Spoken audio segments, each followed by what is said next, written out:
welcome one and all. This is a New York Sports Story, episode 11. The White Sox fans gain a Pope. There you go, right there. That's how you keep it rolling right there. That's right. Let's keep it rolling. We are Chaz and Frost. What's going on, ladies and gentlemen, All boys right. and girls? So children we will of start all ages. since what was it? Wednesday this happened, right? Yeah. Whoa. We gotta talk about it at least a little bit. So all Catholics of the world and all peoples of the world who actually follow this, and if you're under a rock and you haven't followed this is what we'll say. He is the 267th Catholic Pope elected. He was born in Chicago, Illinois, so first North American born. I got it corrected when I first posted. I said the first American, like everybody's been saying, but somebody had to correct me. It's North American, so I changed it to North American. So he's North American. Yeah, God forbid. I mean, whatever. So well, you can say American for anything else, and that's United States of America. Exactly. Yeah. So, but people want to call you out, so that's fine. Born Robert Francis Prevost to his brothers, from everything I've heard, and I'm sure you've heard, Brandon. He's been called Bob. So this is the first Pope we know is Bob. I mean, that's Bob. That's pretty cool. So that is. And he's a wildcat. He's a wildcat. And he's now Pope Leo XIV. That day, Wednesday into Thursday, I did a lookup of the Pope Leos that we've had, the first 13. Yeah. And the 13th one is very interesting. Maybe on a religious show we'll talk about. Let's say this here, and I'll say this right now. And I don't know how you'd feel about even doing it. I might have to do it by myself.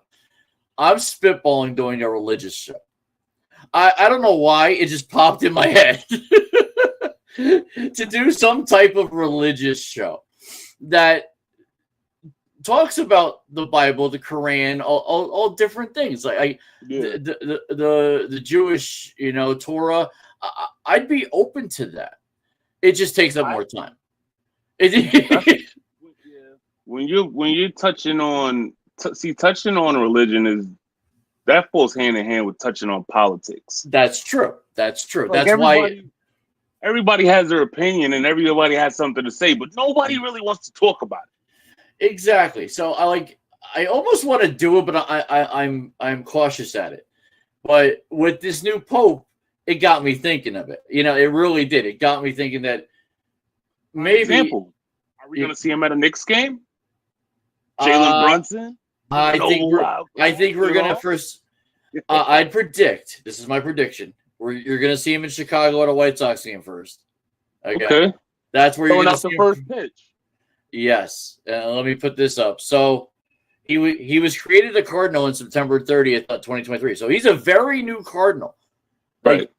There were, from what I understand, Pope Francis did in his short time as Pope, did a lot of making new cardinals. And this cardinal was one of them. And he is a Chicago White Sox fan. So to the dismay of the Chicago Cubs, who posted it, did you see that? The Chicago Cubs posted it on Wrigley Field that the Pope is a Chicago Cubs fan. Guys, people in sports media, get your facts straight before you put something out there, because it will damage you. And people are going to remember this, because Brandon's now going to go look it up probably and see it and then start laughing. So it's people like that who didn't know about it, who now know about it, and will be like, how stupid can you be? Yeah. And there was video of him at the 2005 World Series. I was watching Friday Night Baseball on TBS, and AJ Pierzynski was on TBS doing the analyzing, not play-by-play, but analyzing. And the booth brought it. They came up with the video that showed he was catching that game. That then I believe, I want to say either priest or bishop was there at the game. So interesting. Oh yeah, very. Let's see if I can pull up a picture. Let me see. It's for people that don't know who this man is. I'm going to show you who he is. Just to show. Let's see. Window. There we go. There we go. Share. Let me put it on a media. There we go. I got to do a different screen. Let me do a different screen. Let's see. New video shows Pope Leo at White Sox World Series game. That's right. This is Pope Leo the 14th. Now, I need to preface this too. If you look at that picture, and I'm speaking to two people that probably will never watch, but I'm gonna try to find a way to get them to watch. Yeah, he looks like my bowling teammate from the 5 to 7 years ago. His name is Peter. Okay, his name is Peter, and he's an Italian, Cola Martino. Yeah. Right now, he's 80 years old, so it looks similar to that. Like that's my bowling teammate, and I have to reach out to him. He doesn't do text. He does email. That's it, and I don't know if he'd even see this by an email, but isn't he also the youngest pope? Pope Leo is one of the youngest, and he's not the youngest. He's 69 right now. How old was the youngest? I could probably Google that. Let's see. He's September 14th, 1955. He was born. He's actually younger than my parents. He's 69 years old. Let me Google the youngest pope. Let's see. It's probably going to take you back. The youngest pope. Youngest pope. There we go. Youngest pope elected.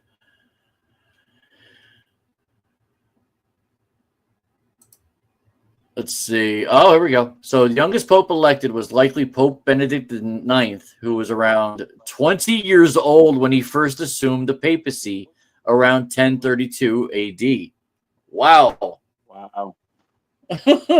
He was also the only pope to have been elected more than once, and the only one ever accused of selling the papacy. Okay, it's stuff like that you got to learn. I mean, like he has a Wikipedia page, so this goes back to.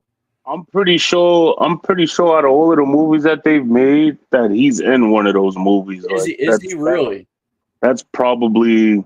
I know that's something that I remember, or a series that I was watching where there was a pope and he was extremely young. I just can't remember. I used to watch a lot of different stuff. So. According to Wikipedia, Benedict IX's reign was scandalous and factional strifes continued. Wrote this Ferdinand Gregorius wrote that in Benedict it seemed as if a demon from hell in the disguise of a priest occupied the chair of Peter and profaned the sacred mysteries of religion by his insolent courses. Wow. I mean I went to 4 years of parochial school. It was an all boys school. Yeah, I've told you about it before. CBA. I never heard this. Like, wow. What I mean, this is scandalous. Like this is more scandalous than the Borgias. Remember the TV show The Borgias on HBO about the popes from the 1500s? Yeah, I do remember that show. This sounds more scandalous than that. Wow, the things you learn. There you go. And that was just one question. How old was the youngest pope? The youngest pope was the most salacious pope. Which would explain why he was the youngest pope. He wasn't even fully grown yet. He wasn't fully grown. No, he was not. Wow. All right, let me take this off. They basically gave him all of that responsibility, and he was still a baby.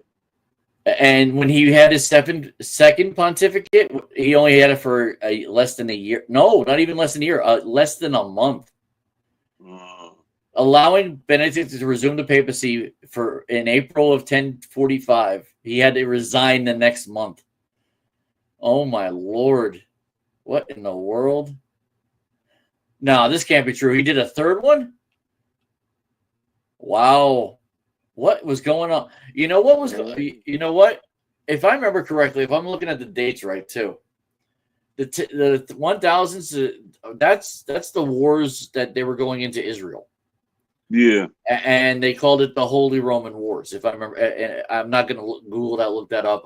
We're way beyond talking about non-sports. So,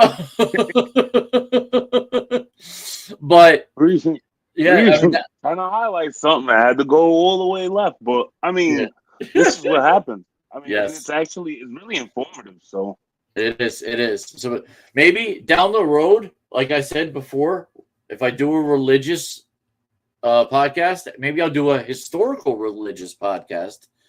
That could be a thing. That could be interesting. Yeah. An interesting discussion. Like you said you're not Catholic, right? You're a Christian. Yeah. So, but like I said, I was married to a Jewish girl and to a Jewish / a Catholic family. I know a bit of Torah and Jewish religion and Jewish rituals. I was married to a Wiccan. You know, long story short, I know nature, and I know what her nature stuff was. You know, it's long past now. I mean, I don't know if I remember all of it, but and long story short, funny thing is now she's Catholic. Anyway, wow.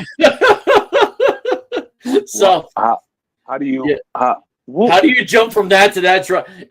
That's a book that she's gonna write. So I'm not I can't even. Yeah, I was about to say I can't even wrap my head around that one. Like, I mean, the story of a no. See, I can't, if I start saying too much, she'll be outed, and I'm not doing that. People who know my first ex-wife is that they know enough. So, but yeah, so that's an interesting story, and I'll even give this tidbit. So when we got married in the Catholic Church. Okay. It was a Catholic service. We didn't do communion. So long story short, her first time going into this church, she was afraid if she blessed herself into the holy waters that she would burn. That's how crazy this stuff is. I had to explain to her she wasn't the devil, she's Wiccan. It's a different thing. Wow. I wish there was more people on. Like this is gold, you know. So this is non-sports gold. Wow. So anyway, so let's get to the real sports and what happened just maybe no more than 5 minutes ago.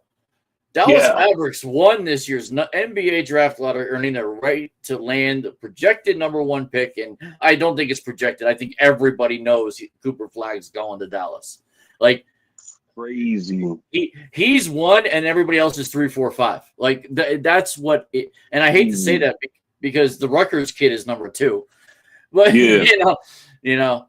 So, what do you think about this, man?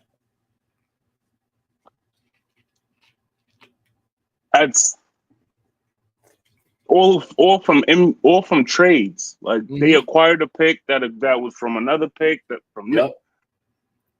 That's insane. I mean, for them to go, I mean, everybody already had them going and winning a chip with Kyrie and the Anthony Davis trade defensively, especially with Gafford and Likely, and then they went and got Klay Thompson and went and got Spencer D. Wendell. So I actually play with them on 2K, and I haven't been beaten with them.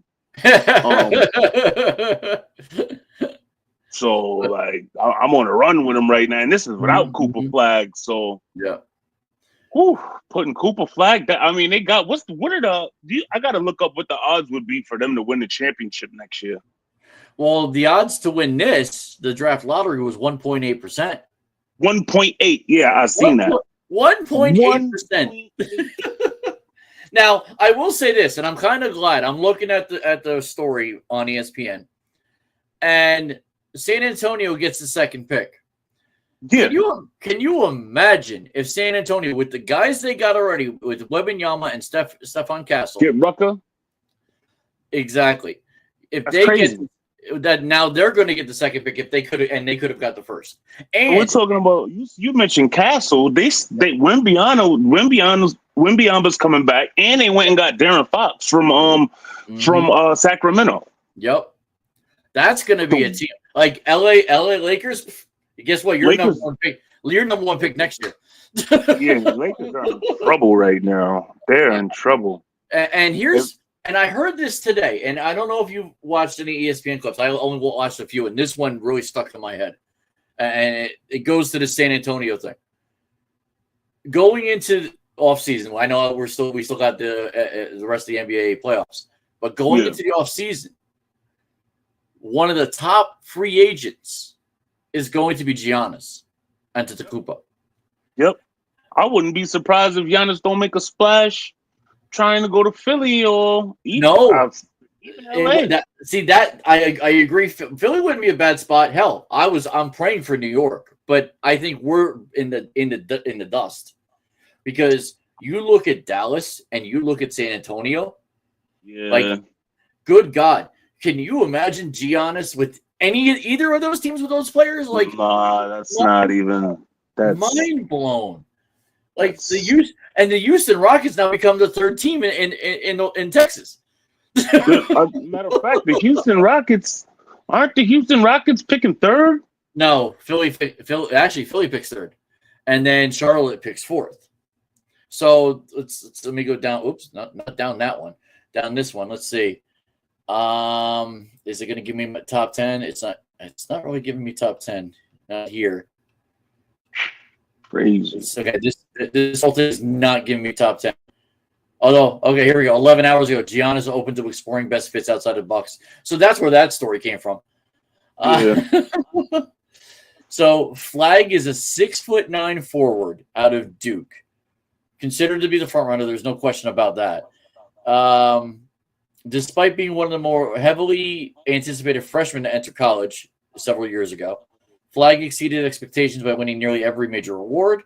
Shocking win for the Mavericks comes 3 months after franchise made stunning and controversial trade to franchise superstar Luka Doncic to the Lakers for Anthony Davis. Watch how fast they forget about Luka. Oh, Luka's not even a thing now, man. No way. Luka's not a thing. It's going to be Cooper. Yeah. That's what's going to be. That's not hard to predict. Right. And then projected after Flag, a pair of freshmen, Rutgers, Dylan Harper, and Ace Bailey, who will each be heavily studied by teams selecting behind the Mavericks. Mm-hmm. I think Harper going to San Antonio with possibly Giannis going there. OKC's got to watch out now. Houston's got to watch. Like Houston's too about to lose. OKC, they're winning, but they don't look like they're winning. You know, next year could be amazing and it's a total flip. Like, not only that, the San Antonio Spurs have the 14th pick also.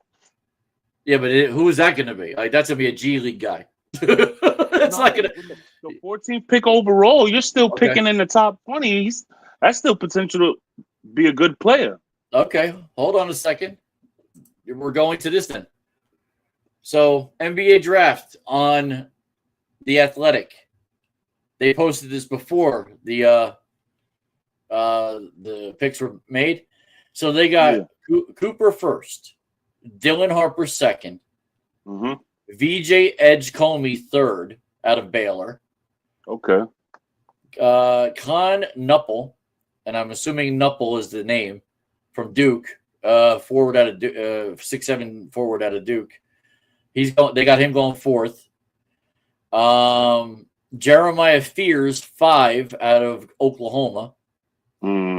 Let's see. You said 14, right? They got 14 as well. They're predicting Jace Richardson, Michigan State guard. That's what they're predicting. That's how far.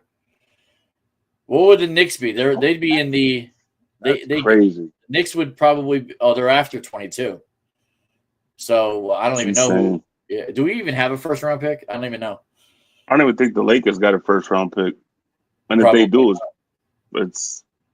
it's low. Yeah. So after who did I say? Jeremiah Fears, then Colin Murray Boyles 6, Noah Esenge out of Ratio Farm ULM, and he's 18. So that's a kid that's going right to the G League. Carter Bryant, I've heard of him, Arizona forward. They got him going 8th. Igor Demine out of BYU, 9. Cam Jones out of Marquette, 10. Trey Johnson, he sounds familiar too, out of Texas, 19-year-old guard. He's 6'6". Yeah. They got Ace Bailey going 12th. So Rutgers is losing 2 players, and they'll probably recoup and get better ones. Now kids know they can go to Rutgers and go in the first round if they're good enough. So St. John's too. Ain't nobody's going from St. John's? Not listed here.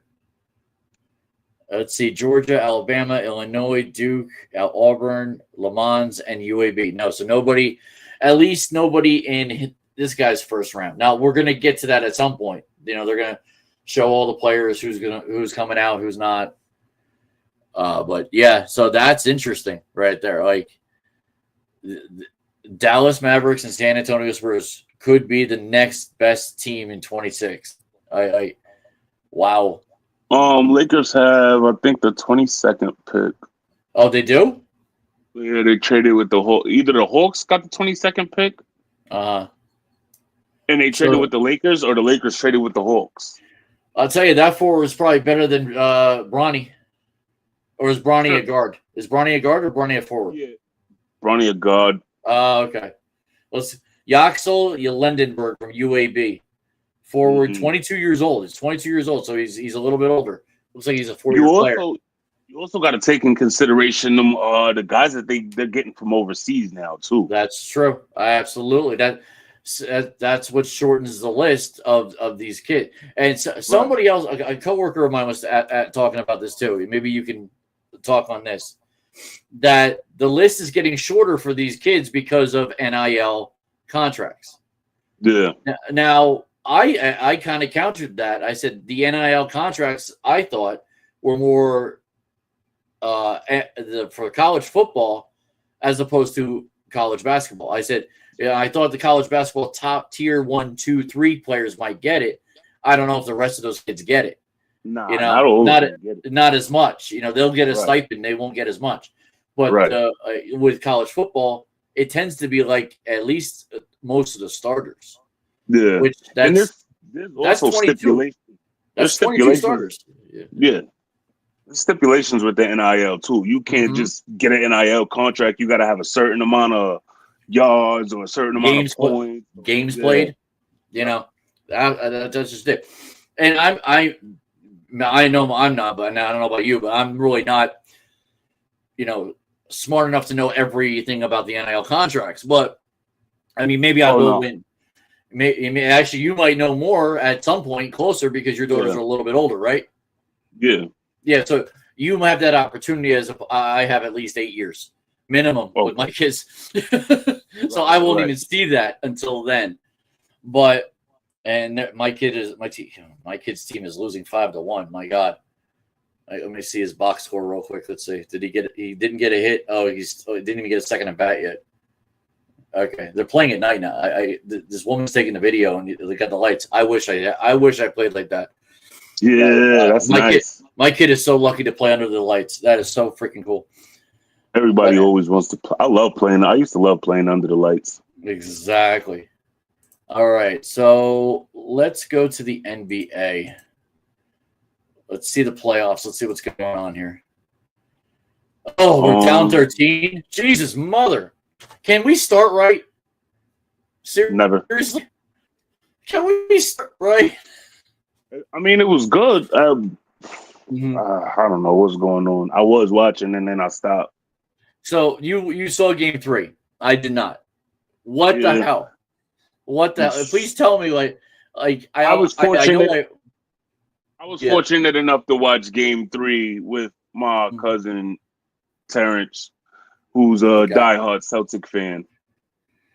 Oh, I'm sorry. Oh, I'm very sorry to hear that. I'm very sorry to hear that. It was Wow. very, very intriguing. Yeah.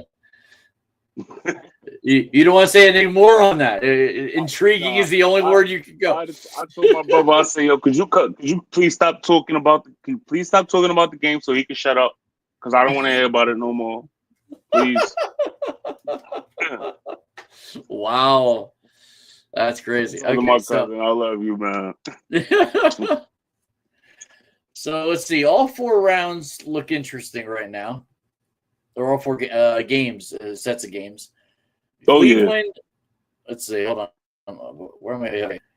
The Pacers are up 3-1 on Cleveland. Like, yes, this is half of the dream matchup. This is half of the dream matchup, and for whatever reason, it's, I don't know.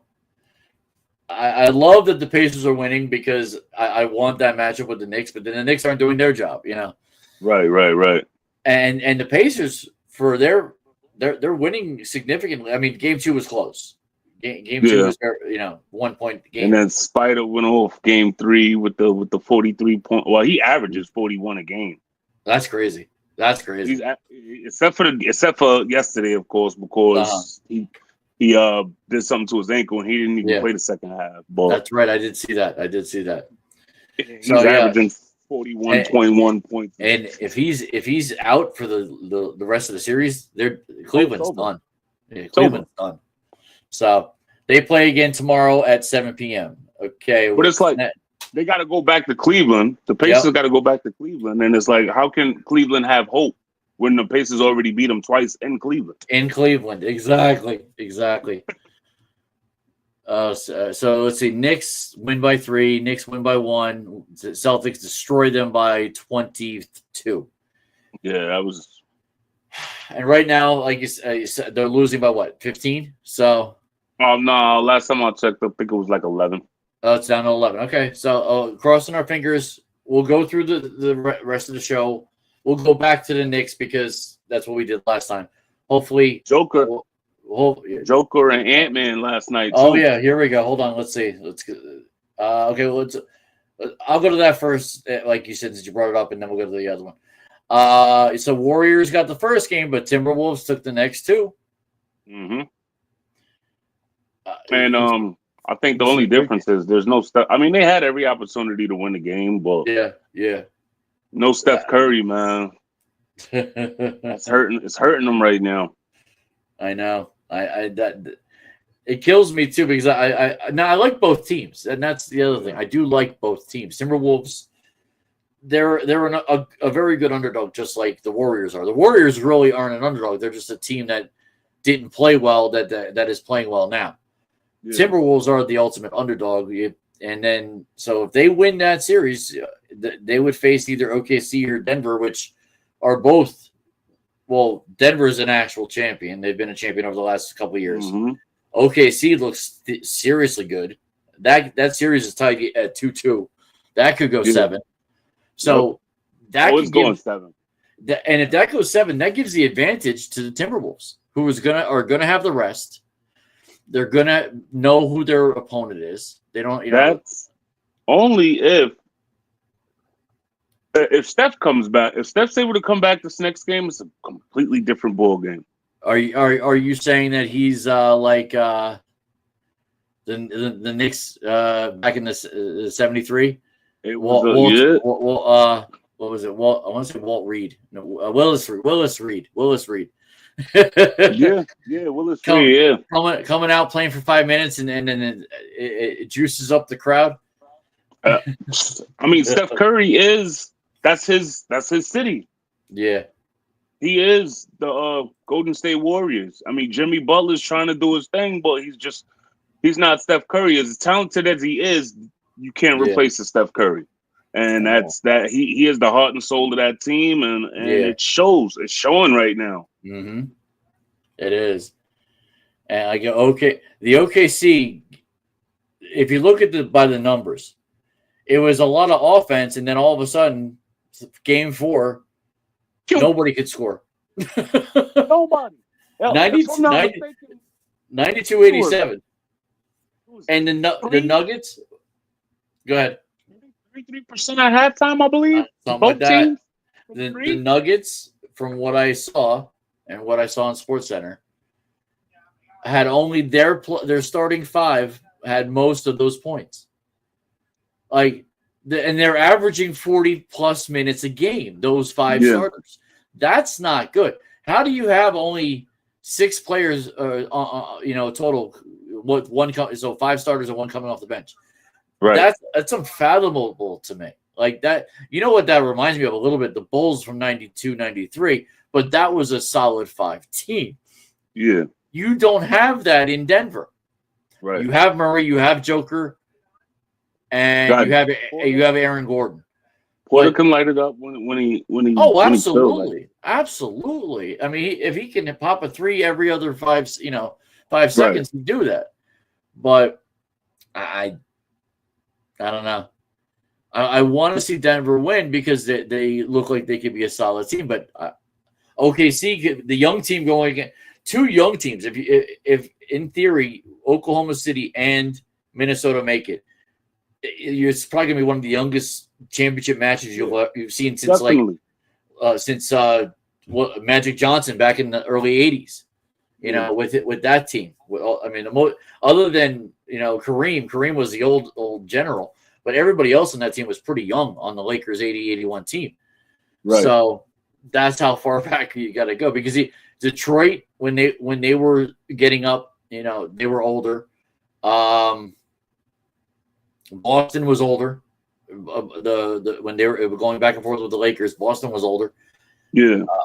The Knicks were older. Everybody was older. Everybody was a veteran. Right. This Oklahoma City's not. Like SJA is what, 3 years in the league, right? Yeah. Neither. And so what it's looking like to me is these older teams are getting gas late in the games, and these young boys are just running away with it. It looks like that. Well, I mean, you can't really say the same because the Knicks and the Celtics they're old and young. Yeah. But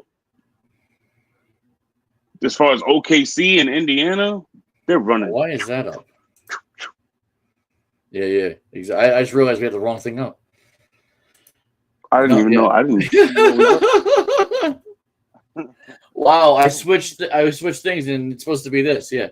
Oh yeah. Anyway. I wasn't even paying attention. Yeah, exactly. So, okay, we broke that down pretty well, I think. We should check the other one, the other league as well. That's really going right now. It's gonna be. We're gonna talk less about this. And I'm sorry, and Pete's not on, so I can't ask him any questions.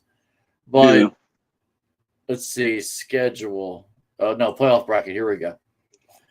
So we got those Dallas Stars. The Dallas Stars beating the Jets. Those have been tough games. Those have been tough games.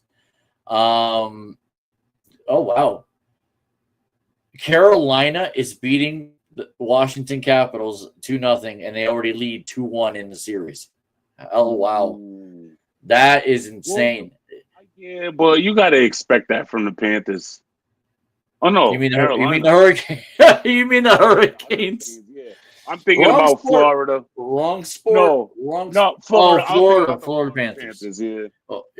They're playing the Maple Leafs. They're tied at 2, so they're keeping it real, no doubt. I mean, the Toronto was supposed to be hands down probably the favorite next to the Jets, and both teams are not looking solid. So, right. And then Edmonton destroying the Golden Knights. Like the Golden Knights. Wow. Edmonton has been pretty good this year. Yeah, well, they're going to take a dive like that. And they were supposed to be good. Edmonton, like the fact that they were 3 in that part of the Western Conference, right. I mean, hell, they barely got by the Kings, but I think they're really. I think they could go win this in 5. They really could. Yeah.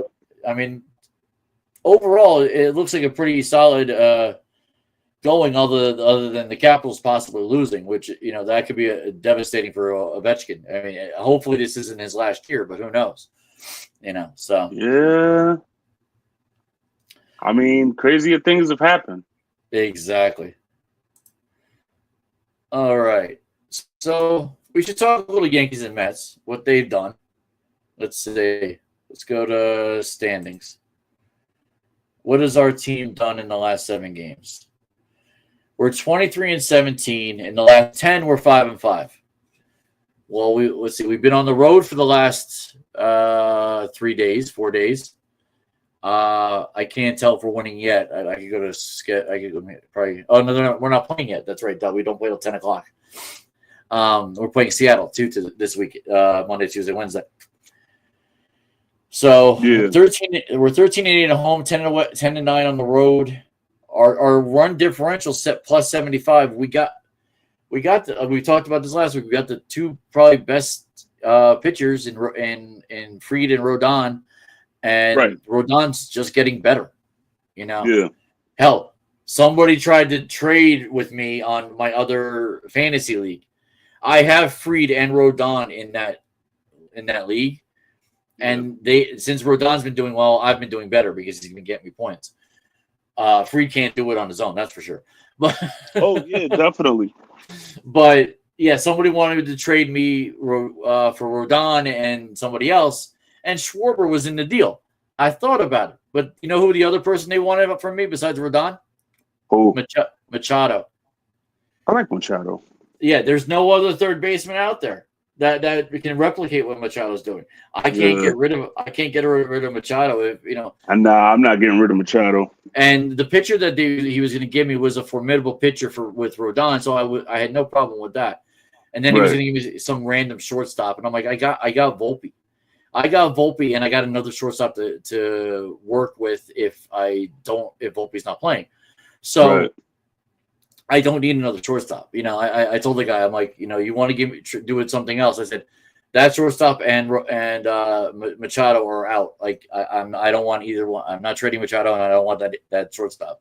So we'll see what he does. But I mean, have you been able to watch the late night games? I mean, we lost Saturday, and that was a little disturbing because we looked good. We just couldn't keep up. Yeah, I watched that game Saturday, and sucks, but it is what it is. Because think about this: the series, the series. Let's see, schedule. Let me check the games. The last 3 games the Yankees have played. Let's see. Friday, I think they had 10 runs. Yeah, they won 10-2. Yep. Okay. Saturday they lost, but they had 7, if I'm correct. 7-9, right? So that's 10-7. 11-7. Yeah, they put 2 more. Yes, 11-7. So that's 17 runs, and then Sunday we got another 12. What's killing us is our pitching. Like our reliever. Yeah, we don't have the greatest relievers right now, and weirdly enough, that's not usually been a thing at early going. Right. So, because they were on fire earlier in the year. Mm-hmm. Absolutely. Well, it's still early, but it is. It's still early, but they got to figure that out. Even if that means you got to bring up some AAA guys. So, I mean, luckily we on Sunday we played Severino, and we kind of hit him for what we know we could do. Yeah, because and Yarbrough. I think the big thing coming out of this is Yarbrough could be a starter. Yeah, well, every time we got to start him, we got to bench him. No, Yarbrough, I said. Oh, no, I'm thinking Warren. Yeah. Warren, he lost the game on Saturday. So Yarbrough could be that replacement. Send Warren back to AAA. Yeah. Yarbrough, if he can go 5 innings and maybe stretch him out, why not? I think they thought he was only going to go 2 or 3, and he went 5. Right. So, granted, it's the Athletics. But here's the thing about the Athletics, which I was shocked when I saw their record. They're over 500. Yeah, they got damn near the same record we got. No, not quite. Not quite. Athletics are... They won over 20, and I think they were 20-17. 21-20.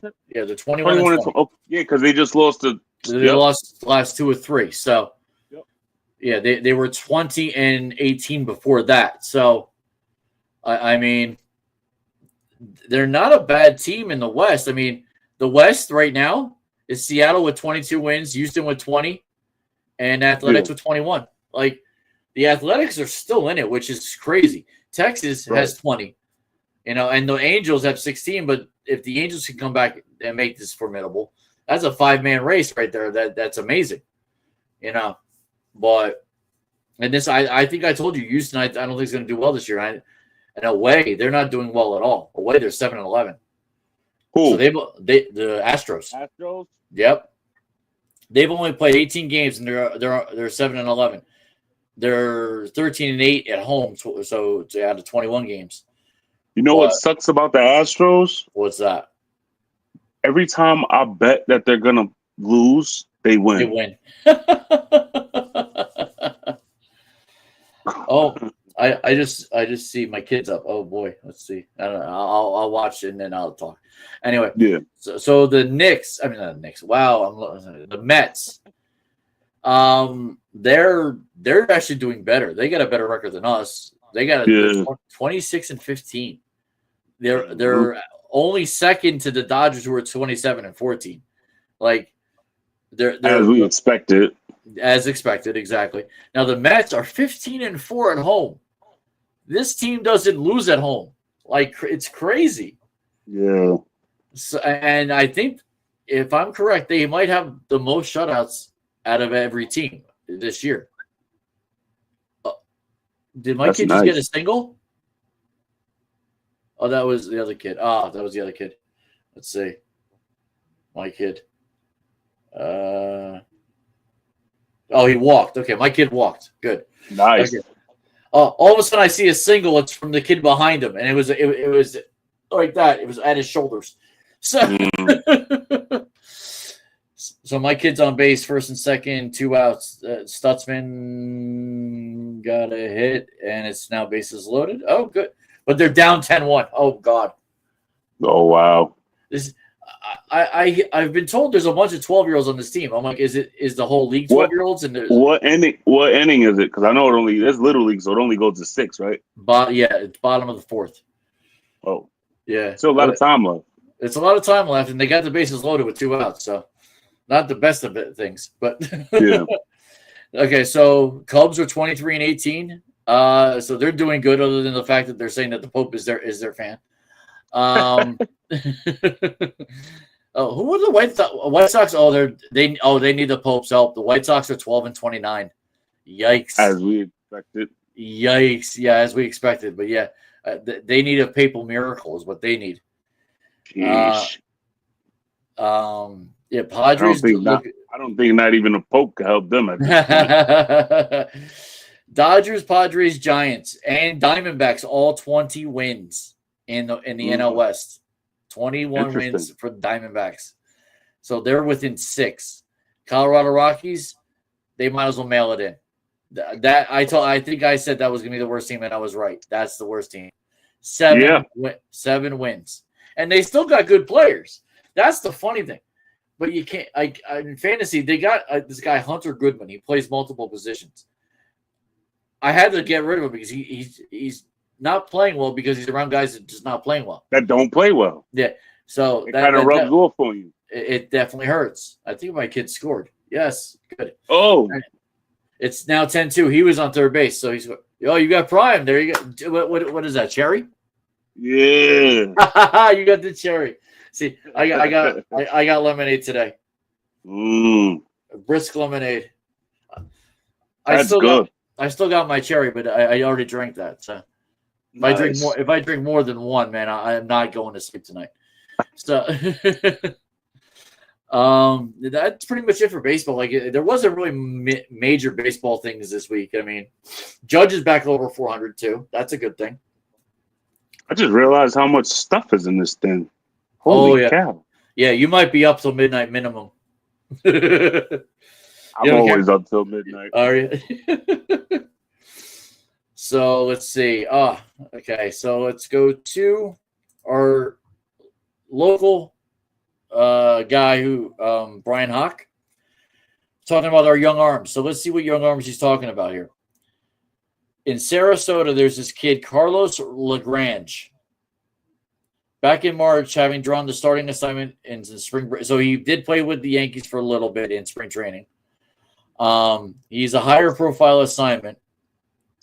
Let's see. Did they give me any stats on this kid? He turns 21 later this month. Has carried that spring momentum into his first full professional season.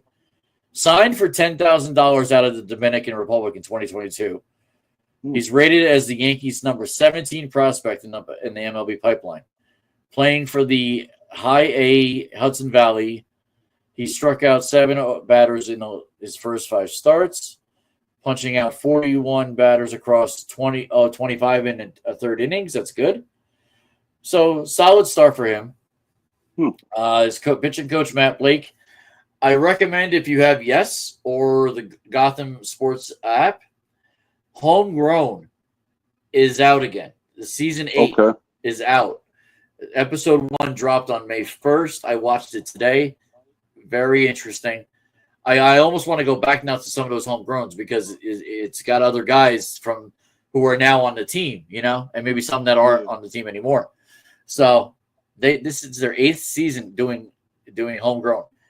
I mean, can you imagine? Does anybody else the Mets don't do this, and they probably should.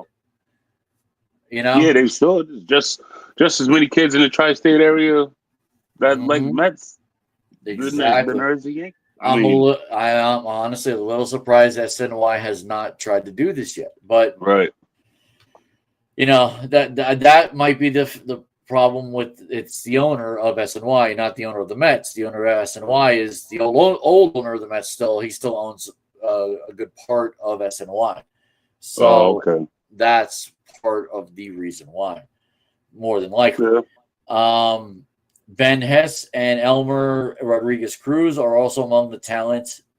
Ben Hess, I've heard a lot of. Ben Hess, he's got like a 2027 date on him, if I remember correctly. Yarborough, we saw. Yeah. And Yarborough, like I said, I just pontificated about him. Yeah. He's the guy that could replace Carrasco. Like, Carrasco can stay in AAA for the rest of his career for all I care. Yeah. I mean, I don't understand why they keep starting him. Well, they didn't. They let him go. They dropped him down to AAA. So. Oh, gee. Who did they bring up then? I think that was Yarborough.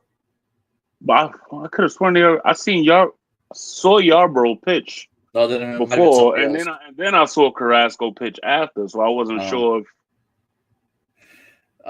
Don't know. I'd have to look at their. Do we know when I always mess his name up. Who's that? Loizaga? Loizaga. Yes. I don't know why I can't get his name right. It's not easy. When I glance at it, it looks like logistics to me. That's what I want to. Yeah, Loizaga. I've heard it enough that it does flow through my voice. So trust me, I'm not the best. I'm not the best at some of these. I can get the Spanish names. It's the African kids, and I'm sure you can understand that. Some of the kids from Zimbabwe or Ghana or our Sakani and that's Japan. Yeah, you know how hard it was for me to get Antetokounmpo? Like that took a long time to get Antetokounmpo. Like, I screwed that up for a year. I get it. What about Tua Tagovailoa? Tagovailoa? Oh, you're talking about Miami. Oh yeah. I think it's Tagovailoa. I just say Tua. That's all I say is Tua. Oh, you're talking about his brother Toa. No, it's Tua and Toa. It's Tua and Toa. He's got a brother that's playing, I think, in South Carolina or something. I thought he played for Did he play for Louisville? It might have been Louisville, yeah. But Tagliavoa. I think it's Tagliavoa. I think I got it right. Tagliavoa. I think I got it right. There you go. I got it Tua right. Tagliavoa. What I say, Tagliatoa? You said something. Sorry, guys. Yankees roster. Let's see roster. Let's see who these. Loizaga. Boom. See, I got it now. There you go. All right, New York Yankees. Why is that not cheaper? What in the world? When is Loizaga coming back? Good question. Why is I thought he would have been back before you. Well, they might be around the same time. Let's see. Depth chart. Let's go pitchers. And that would have kind of explained why we didn't really go out and get anybody yet. Yeah. So Fried, Rodon. I'm pretty sure Fried, Rodon, Schmidt. It's Schmidt Yarbrough. and Warren. Yeah, it's right now what it is in depth chart. It's Rodon, Fried, Warren, Schmidt. And that's probably going to be Schmidt, Warren. Right. And then we got to get a fifth. Let's see. Loizaga is on the 15-day IL. I see that now. Oh, okay. Yarbrough, he's listed as a reliever. That could change. If you move him up, because you got Garrett, he's done. Luis comes back in June, and Stroman, who knows what Stroman's coming back to, if he comes back at all. I forgot all about Stroman. He's still on the depth chart. So, I mean. He's not on IL? Yeah. Stroman is IL, 15-day IL. And this doesn't tell me, I don't think, where it's from. Like, from what date. Yeah. Maybe it does. Let's see.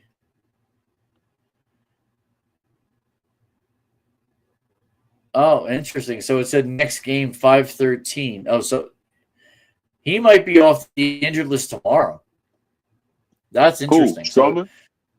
Stroman. He could be off tomorrow. That's interesting. Okay.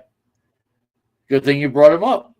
I was able to look him up, and he might be off tomorrow. So we got a lot of relievers. I haven't seen enough of him to know, but was there at one point, what team did he play for when he was good? Because I don't remember him being good.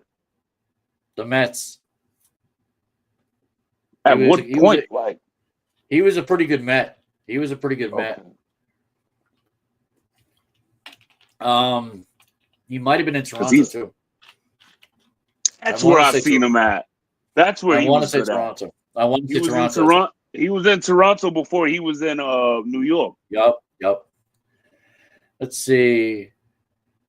This kills me. We still got three catchers, and Escar is pretty good, but Ben Rice, dude, he's legit DH material right there. Like, Ben Rice can hit. Like, that dude can hit. And I love him as a DH, on my fantasy. Like, he gives me points. I hate it when he's off. I really do. I mean, when he is off, we got Grissom coming in hitting everything. That's true. Rick Grisham, yeah. I mean, and he's an outfielder, so that's good. The one now, tell me this: do you like Vivas? You just watched Juan Soto miss a terrible. He really is bad at. He's a bad outfielder. Well, remember, Vivas. Vivas is the infielder. He's replacing. Oh yeah, no, I was watching them. I got the Mets game on right now. Oh, you got the Mets game on too. Soto went to go reach for a foul ball and completely was nowhere near it. He's not the best fielder. We talked about this. I remember Jim wanted to pump him up. Oh, he's such a great fielder. No, not really.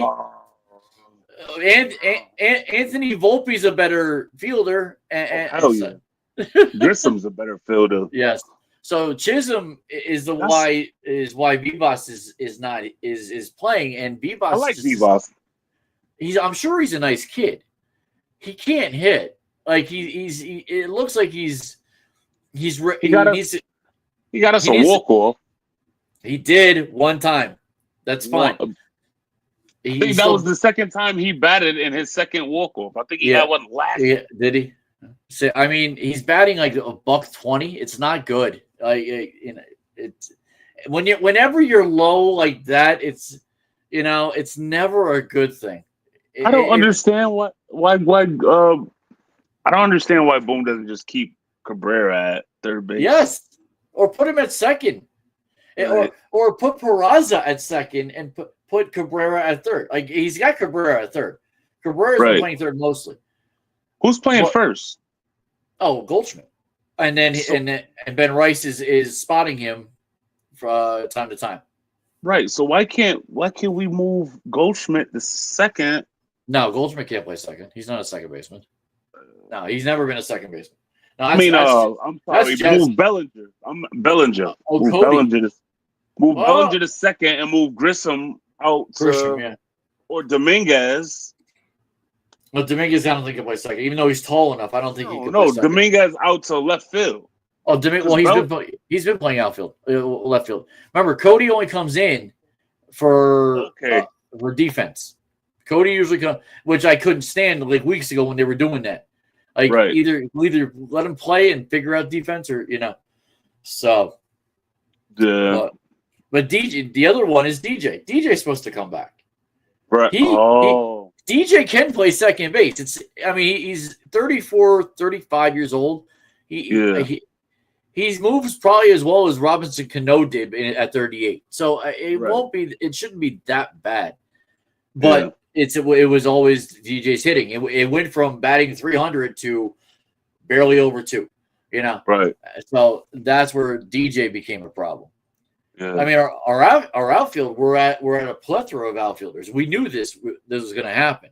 We knew we had a plethora once we got Cody Bellinger. That could put us over the top. Yeah, we might be fine when we get Stanton back too. Move him back to DH, and then we can start moving a few other pieces around. Well, remember that's a pleasant That's a pleasant good thing, is what it is. That now you have a good problem. That's a pleasant good problem. Right. So that just means someone's not getting their hits or at bats. So we'll see. We will. But see. who do you take? You can't take the bat away from Ben. You can't take the bat away from Trent.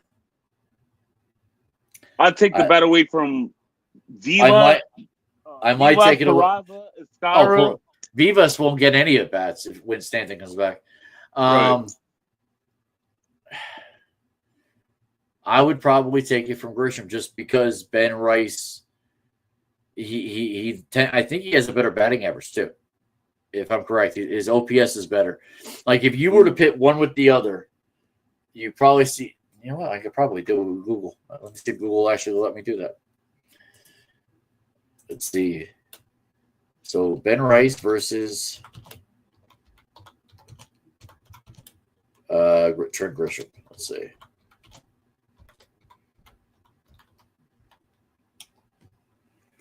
Let's see.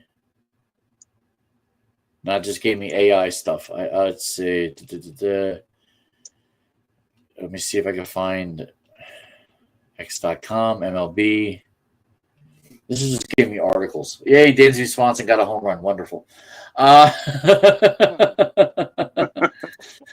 see. Stats.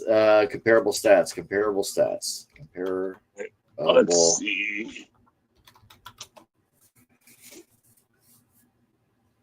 The draft analysis. There we go. Good. Lineup experts. Maybe this will work.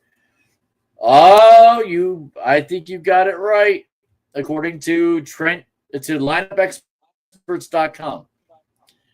It says here, projections. Trent Grisham versus Ben Rice. Recommended is Trent Grisham.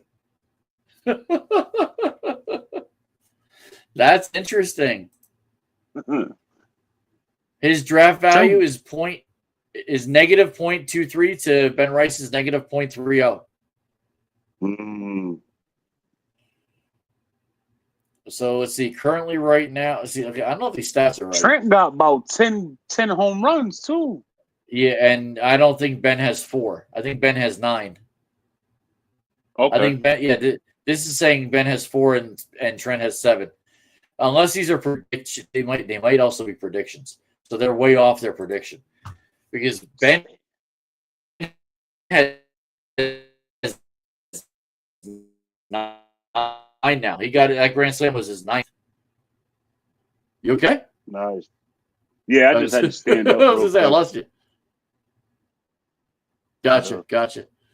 We've been doing this over an hour, or just about an hour now. So, yeah, my kid is still I'm normally good, but like My back has been going crazy lately. Has it? That sucks. All right.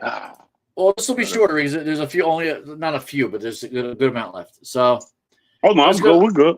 Okay. I got Yankee trivia today. As usual, we got Yankee trivia. I think this is a good one. This is a hard one, too. So, Derek Jeter made his major league debut in Seattle on May 29th, 1995. Who was the pitcher for Jeter's first at-bat? Was it Tim Belcher, Rafael Carmona, Jeff Nelson, or Ron Vallone? And while you think about that, I will put this up as a nugget for today. May 12th, 1925, Yogi Berra was born in St. Louis. 100 years ago today. The three-time American MVP and 10-time World Series champion, Berra was elected to the Hall of Fame in 1972.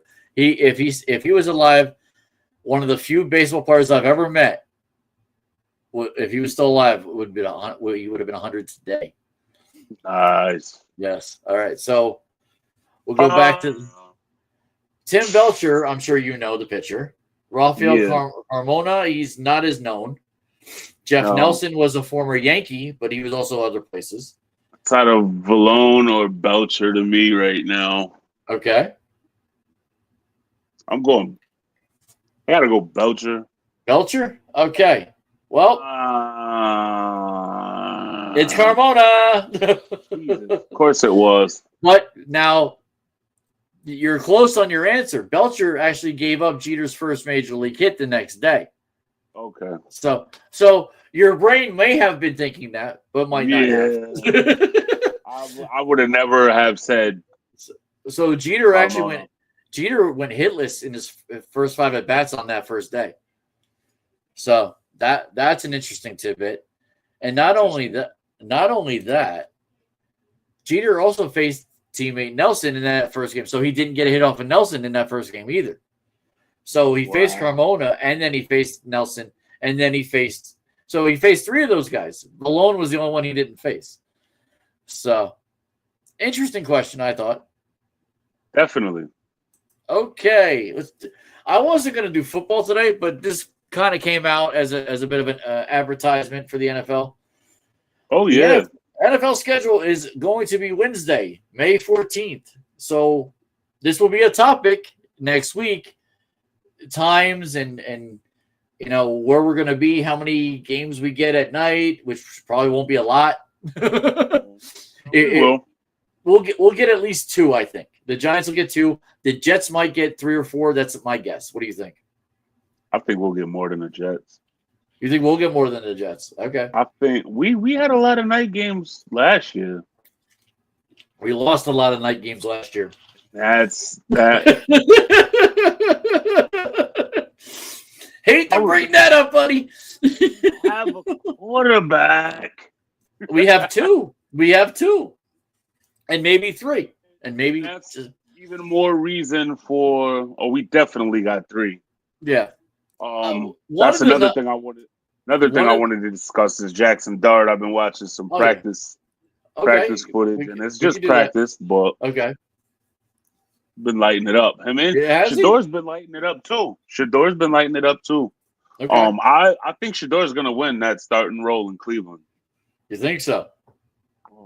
If I had to put money on it, I think Shador's gonna win that starting. I'll say this: watch more of him for next week. I'll put it up on the board for who we think is gonna out of the 3 or 4 starters, and will one get traded before opening day.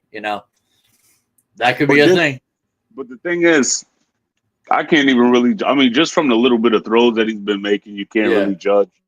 So I'll take it in the training camp to see how he's doing when the heat is on, when the pads is on. See if it's the same when you got a 500-pound, well, not 500, but 350 guy that runs a 4.340 coming at you. That's right. Goes the same for Jackson Dart too, but I really think that they're both going to thrive. Yeah, definitely. If not this year, definitely 26. I think 26 will be their year, both of them, definitely. Now we'll talk about that. I'm looking forward to going to a preseason game. That could be interesting.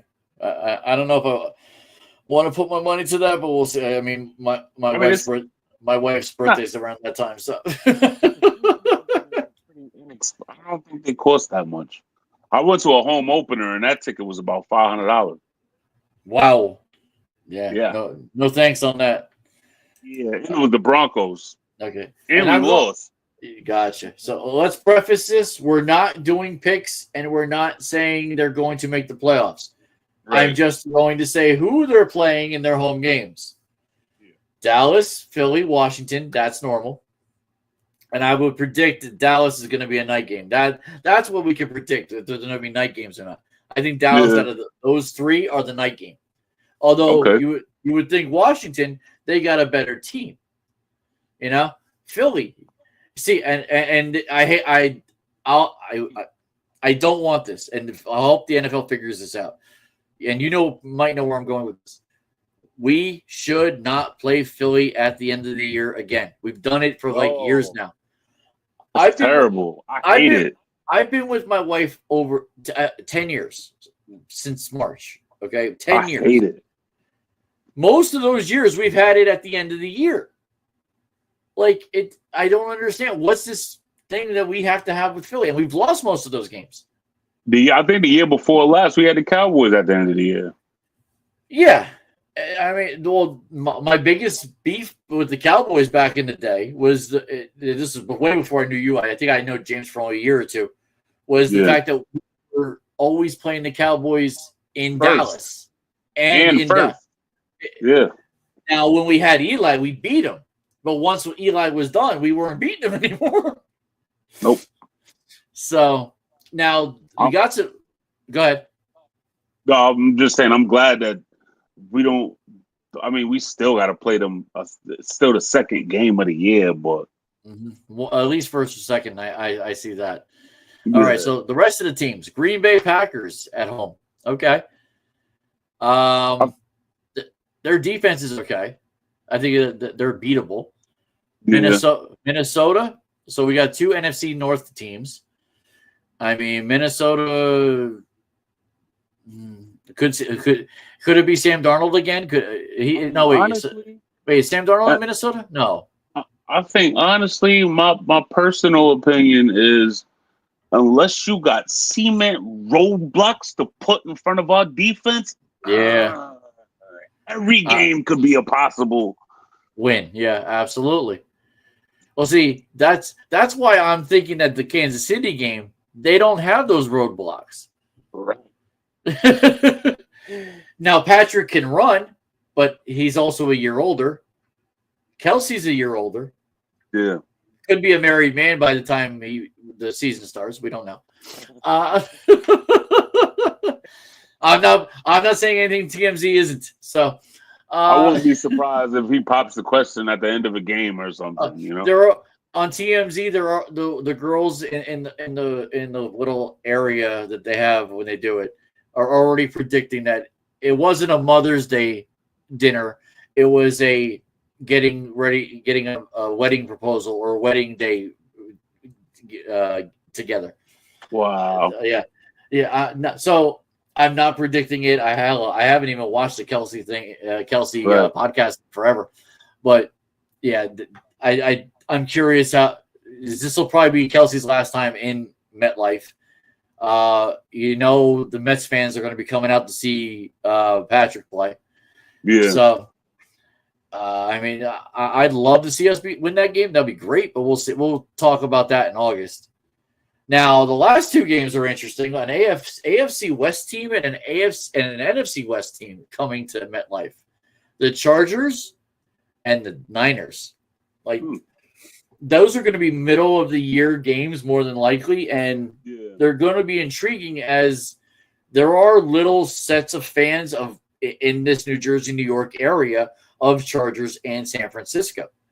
Right. So, hell, I know I can think of two bowlers that are they're a fan of each, of the Chargers and the Niners. So, I got family that are Niners fans. Mm-hmm. They love Montana, I bet. Yeah, Joe Montana, Deion Sanders, Jerry Rice. I used to like Ricky Waters. He was Okay. one of my because So I used to always want to be a running back. So I was into Ricky Waters, Terrell Davis. That's a Steve Young era, if I'm correct. Oh, yeah. Damn, my kid is still playing. It's 9:10 at night. Wow, they got school tomorrow. Yeah. And he's up to bat right now. Oh crap. He's got an 0-1 count on him. They're down 11-3. Runner on second. I like his stance. He just needs to be like 4 inches taller. Oh, he swung too high. He swung at a high pitch. Oh, I just saw that. Oh, you can see the actual game? Yes, this woman is videoing. It's right behind the plate. Oh, okay. That's dope. Yep. Okay, he saw that ball. That's good. He seems to have good vision. Like that. I'm questioning that one that he's up here. He was at his head. Yeah. You can't do that. Right. Another outside pitch.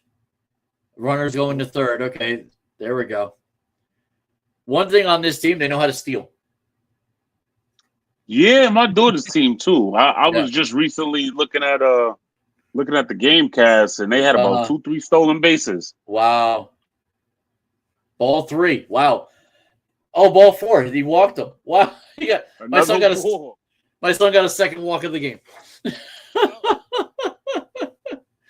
Nice. Very nice. Okay.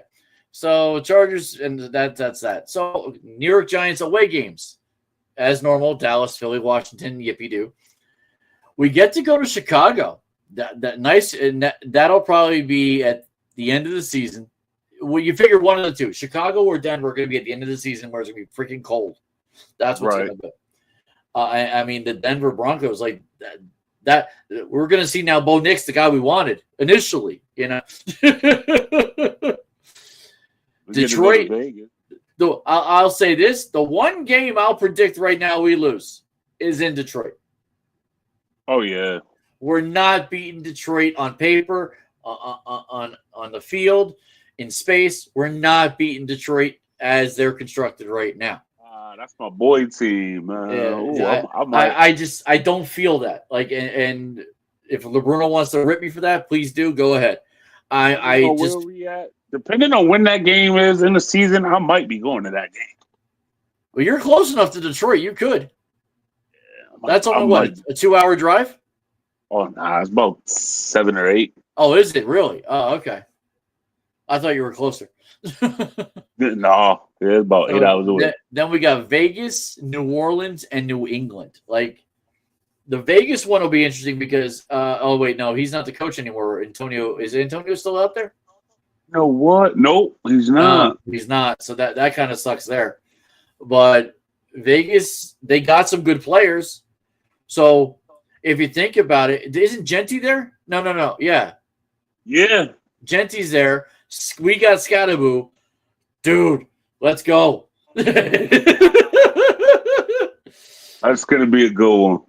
We got, and if Singletary's still on the team, we got, why am I forgetting his name?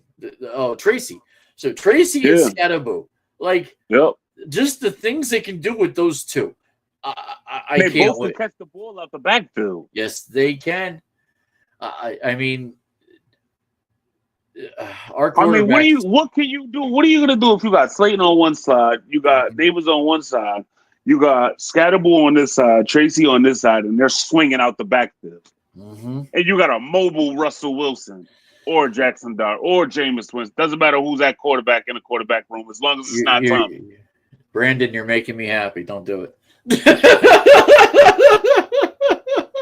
You're making me dream. Don't do it. Not in May. That's the reality of it, though. Yes. That's the reality of it, though. A lot of teams run that split back formation. Wow.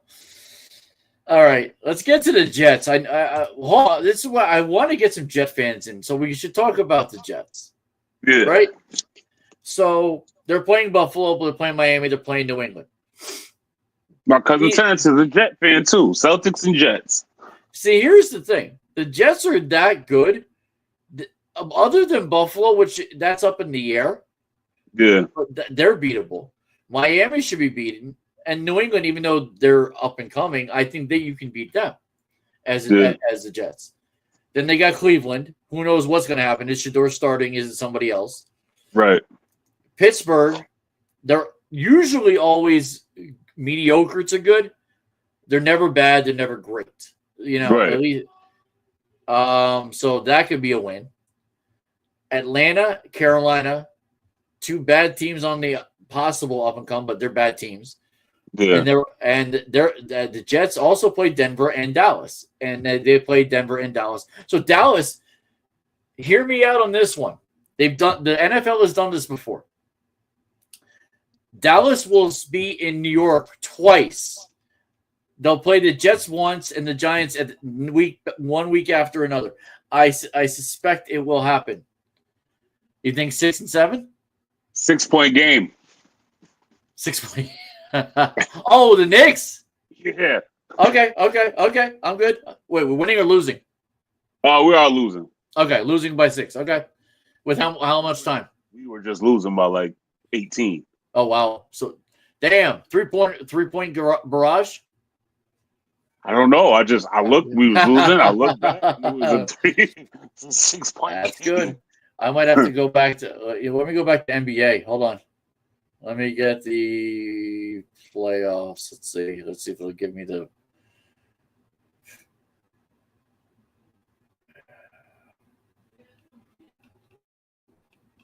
Will give it to me. Give it to me, baby. Give it to me. Give it to me. I thought there was a track. I thought there was maybe it's fantasy track. No. Maybe ESPN Bet. No. Watch. Or maybe it's watch. For the stats.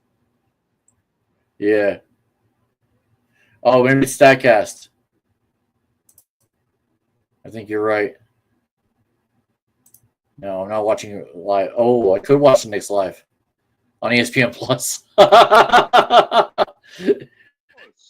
Oh yeah, no, you should be able to watch it. It's on the regular ESPN. So if you got as long as you got ESPN and put your cable network. Oh, I got ESPN. I got ESPN Plus. Oh yeah, that's even better. Exactly. Is he going to give it to me? Is the question. Come on. Just got to put it on mute. Yeah, I got the TV on mute.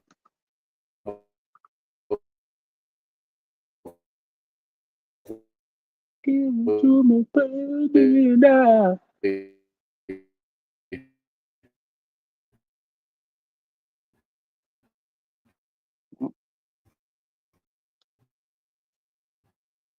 Nope.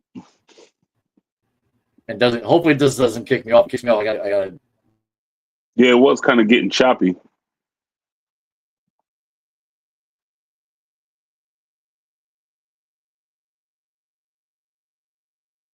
I think you froze.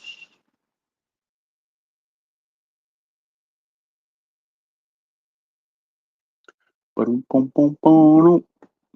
think we're having technical difficulties here. Well, got the Jets, Bills. Let me add myself to the stage. Ah, there we go. We got you back. Oh, we got 2 screens now. Why am I up there? Remove that. There we go. Okay. That was strange. No, you know what it is? I can't do that. I can't watch it. It's the damn thing. Okay. Anyway. I was like, oh, we froze. Okay. So we got Buffalo. I don't care about that. Buffalo and that's what I just said. I was like, oh, we got the Jets, Buffalo Bills, Dolphins. Yeah. Okay. So we got all that. What is that? Okay, those are their home games. Those are the home games. Here's the away. Ooh. Again, Buffalo, Miami, New England. Lamar. The Jets get to go see Lamar. That's going to be fun. And also Cincinnati. So they're probably the hardest 2 teams. And if I'm correct, they don't play Cincinnati. Wow. They Yeah, they missed do. it. No, they got Cleveland. Oh, wait. Oh, they do. Okay, they're away. Okay, they got Cleveland and Pittsburgh at home. Baltimore and Cincinnati away. Remember, you got to worry about they got to worry about those Buccaneers too. Yeah. Bucks were just in the playoffs last year. They could have. Remember, they didn't have Goodwin. He was hurt. He went down with that injury. They had a couple receivers down. Their only easy game might be New Orleans because Jacksonville. Jacksonville ain't no. They got Travis Hunter. Who knows what Travis is going to be?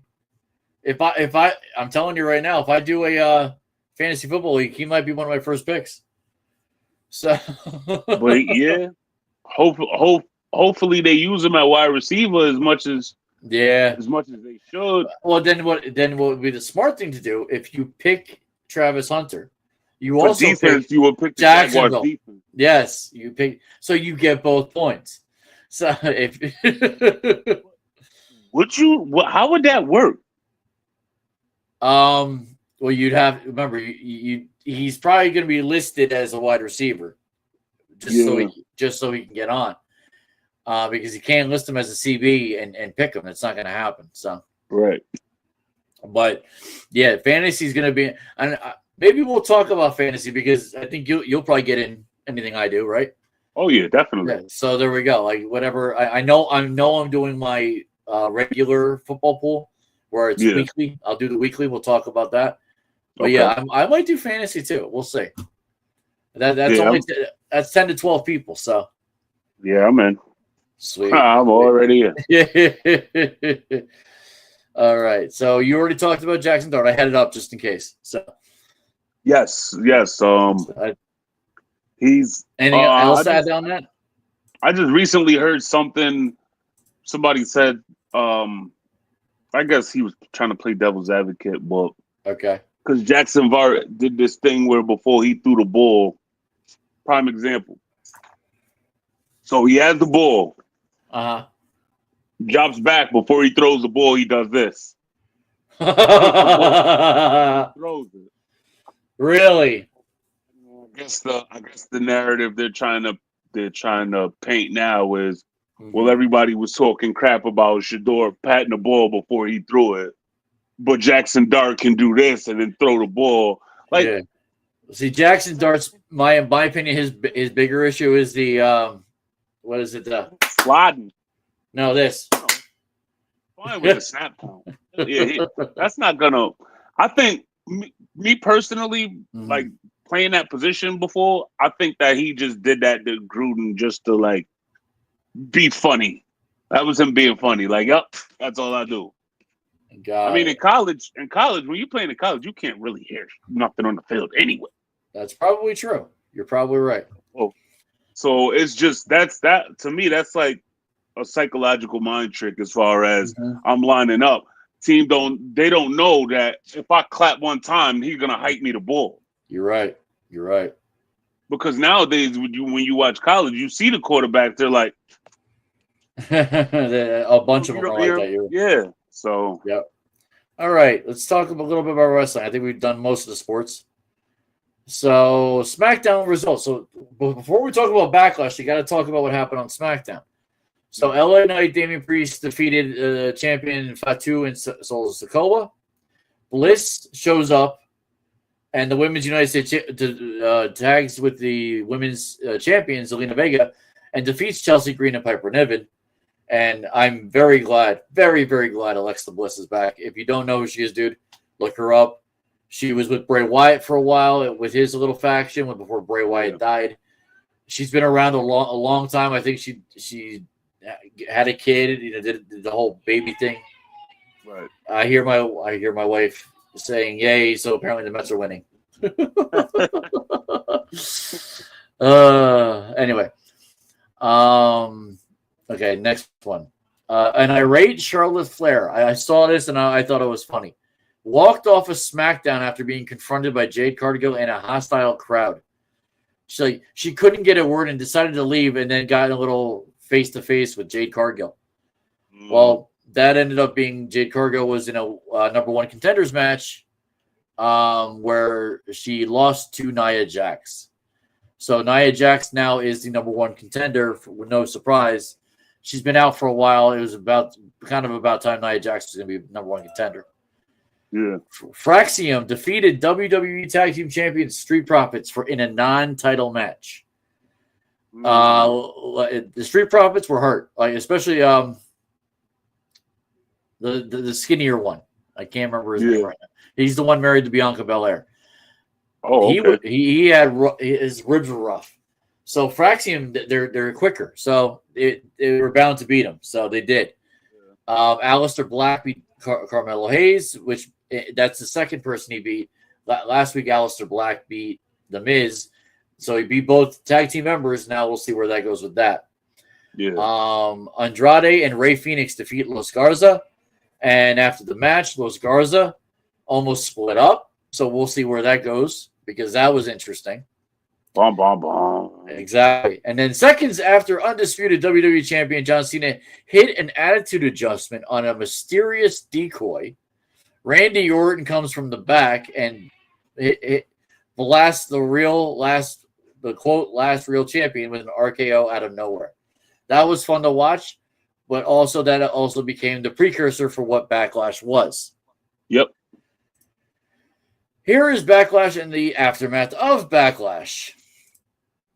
United States Champion Jacob Fatu defeats LA Knight, Drew McIntyre, and Damian Priest as they clobbered each other in an intense fight. Now, this guy I gotta look up. I don't know who he is. Let me Google him. Jeff Cobb. Let's see what this dude is. Because I've never heard of this professional wrestler. Let's see. An American professional wrestler, former amateur, as of May 2025, signed it with WWE. Wonderful. He was in the Lucha Underground with the AAA, which they just bought out. And he's also wrestled in New Japan Wrestling. He's a big boy. Is he related, is my question, to Yokozuna? Or any of them? That's what I'm trying to figure out. But he has seemed to now... Jeff Cobb suddenly hit the scene, ruthlessly dismantling Knight at the ringside. And Fatu was confused because he didn't know who Cobb was, or seemed to not know who Cobb was. And then by hitting the huge moonsault on the Megastar to win the match and retain his title, and then going up the ramp, Fatu walked between Sikoa and Cobb and exited by himself. So it seems that Sikoa may have brought Cobb in. Because Sikoa on SmackDown and in previous shows has not had confidence in Fatu winning on his own, which Fatu is basically said he's a what do you say? I'm all gas and no brakes, and I'm quoting there, all gas and no brakes. That's what Jacob Fatu has been saying for the last couple of weeks. So that was interesting. You saw that, right? I'm guessing you saw all that happen? On when? SmackDown? No, on Backlash. Oh, Backlash? I don't think I've seen that. Oh, you didn't see that one? Okay. I don't think I've seen that match. I don't remember seeing that match. Okay. You said something when you sent me about, the Backlash on Saturday. I thought you saw. I did. You saw something? I watched. That's probably the only match that I missed. Okay, so you saw this one then. The Women's Continental Champion Lila Vakira defeats Becky Lynch. That's when I started watching it. Okay, and then Intercontinental Champion Dominic Mysterio somehow beats Penta. Watch that too. So now three champions retain titles.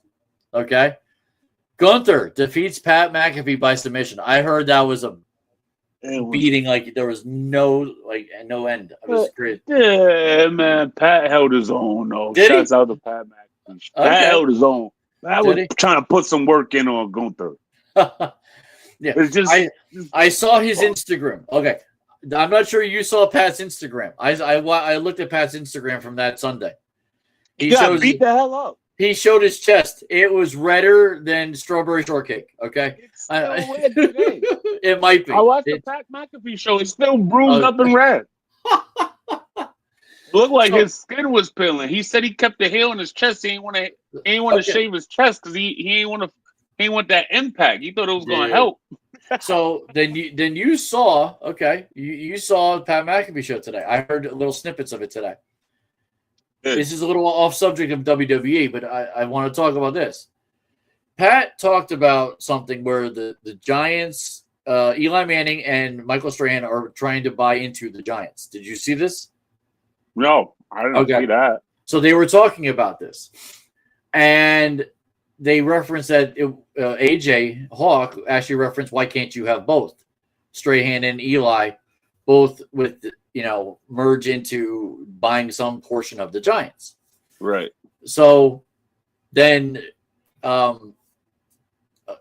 McAfee basically says, well, if with them doing that, and I think obviously with Brady doing what he did in Vegas, he put his name out there. He's like, all of us here on the Pat McAfee show, if you want us to be the face of your team, we'll put in the money for that faction for us to be the face, like Magic Johnson is for the Commanders.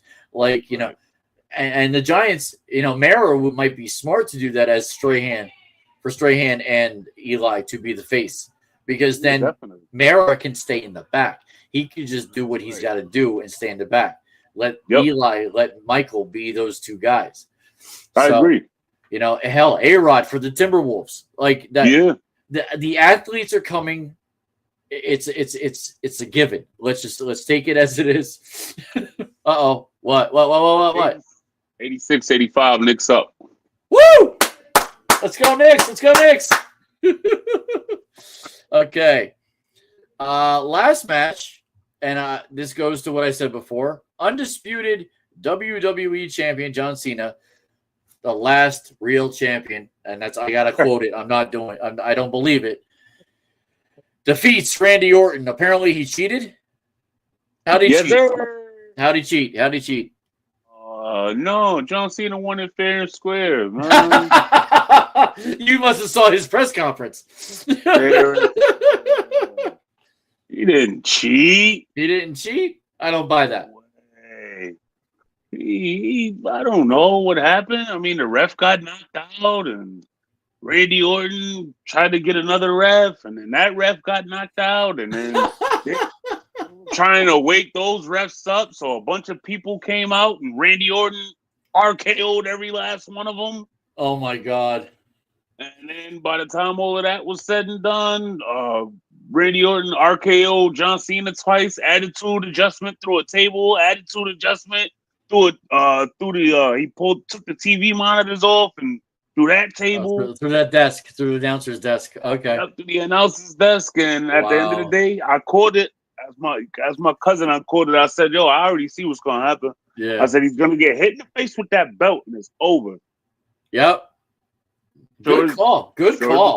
That's the cheating. That's what I was hearing all on the webs. On the internet. R-Truth came out. Okay. And tried to stop Orton from. Did he? Yeah. No. Yeah. Yep. It was R-Truth that came out. Okay. Well, he got RKO'd.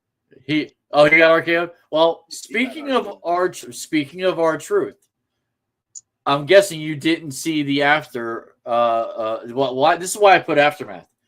You didn't see the interview after the show, right?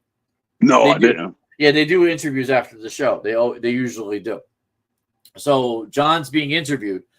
R-Truth comes in saying, how he's been hyping John. John's my guy, this and that. John had enough of it. Put him in an attitude adjustment on that table and ended his interview. Like that, this is the evil John Cena that we're invoking here. Like even misguided R-Truth is getting put through tables by John Cena. And then at the end of the match, when the ref finally miraculously out of nowhere, 1, 2, 3 did, and John Cena got his reaction from the crowd that he wanted. They started booing him, saying "F you, Cena," and then he put on the look like he was getting ready to cry. And, oh, what a shame! Well, yeah, but he did the backwards with the title. Of course he did. Of course he did. Yeah, it's the best villain I've ever seen. Like he's playing it to a T, and I love it. I love every bit of it. Well, I'll challenge the best villain I've ever seen. I've seen other the Shield. Pretty good villain. Yeah, the Shield was pretty good. The NWO was NWO. NWO, the Shield, the corporate ministry with Vince McMahon. Oh my God. Yeah, it's insane. Yeah. It was Vince McMahon, Stephanie, Shane, Triple H, a bunch of different guys. Hell, I think Rock even showed up. And remember, that was all against Stone Cold Steve Austin. Right. So that was almost evil. But NWO, I agree. Yeah. If we're going all wrestling, NWO's up there. Like what they did, they gotta be top of the food chain right there. What they did to WCW, and I know that was all part of the script, but they turned it inside out. It wrote and the game. Come on, they had Hollywood Hogan, X-Pac, Steve Nash, Kevin Nash, Razor Ramon, Sting. Sting later. Sting later. It was but they still got Sting. Yeah, but like you said, Ramon, Nash, and Hogan, for as great as they were just past their primes, especially Hogan. Right. Hogan was past his prime, so you got less and less from Hogan, right? As he continued it. They brought Macho Man in it, which made no sense other than the connection between him and Hogan. Yeah, that was just about it. I didn't really like Macho Man being a... Oh, yeah. It was just like, come on, man. How many Slim Jims you got back there, man? What's going on? He's back because of LA Knight and Jey Uso. So you got LA Knight, and you got Yeet. So. Oh, my goodness. So. But, I used to like Raven and his flock, too. Okay. I don't remember. Billy Kidman was my favorite from Raven's flock. Who? Billy Kidman. Okay. I know who you're talking about. Yeah, I mean that era was truly an interesting era in the 90s. Viscera, you remember Viscera?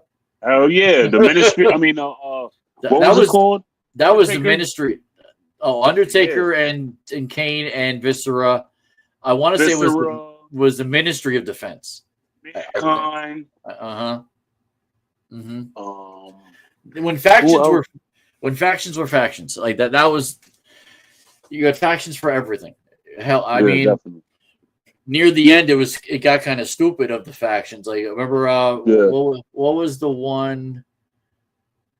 It was like the Scared Straight one where they dressed it, and they made the one woman who was a pretty good woman wrestler. They turned her into this straight wrestler, and I didn't like it. Of course, DX too. DX Generation X. That's my favorite. Top of the X again. X-Pac 1 2 3 Kid. He used to be called 1 2 3 Kid. He's so far from that now. It's not even funny. Drugs messed that man up big time. Like Road Dogg, I don't think was drugs. Road Dogg was just he got hurt. Booze. Yeah. It could have been alcohol. And then who was with Road Dogg? Billy Gunn. Billy Gunn. Yes. Gunn. Yep. Mr. Ass. Okay. Schmidt's pitching tonight. Okay, this ought to be interesting. Okay, I just got a Yankee update. Oh yeah, game starting. Yep, I just got an update. But Billy Gunn. Well, I mean, DX is my favorite faction, and you have to add China into that. China was part of that. See, and that's where China is. She's a Hall of Famer, and I love that she is. But maybe I'll talk about this probably in January when they start doing Hall of Fame for 2026.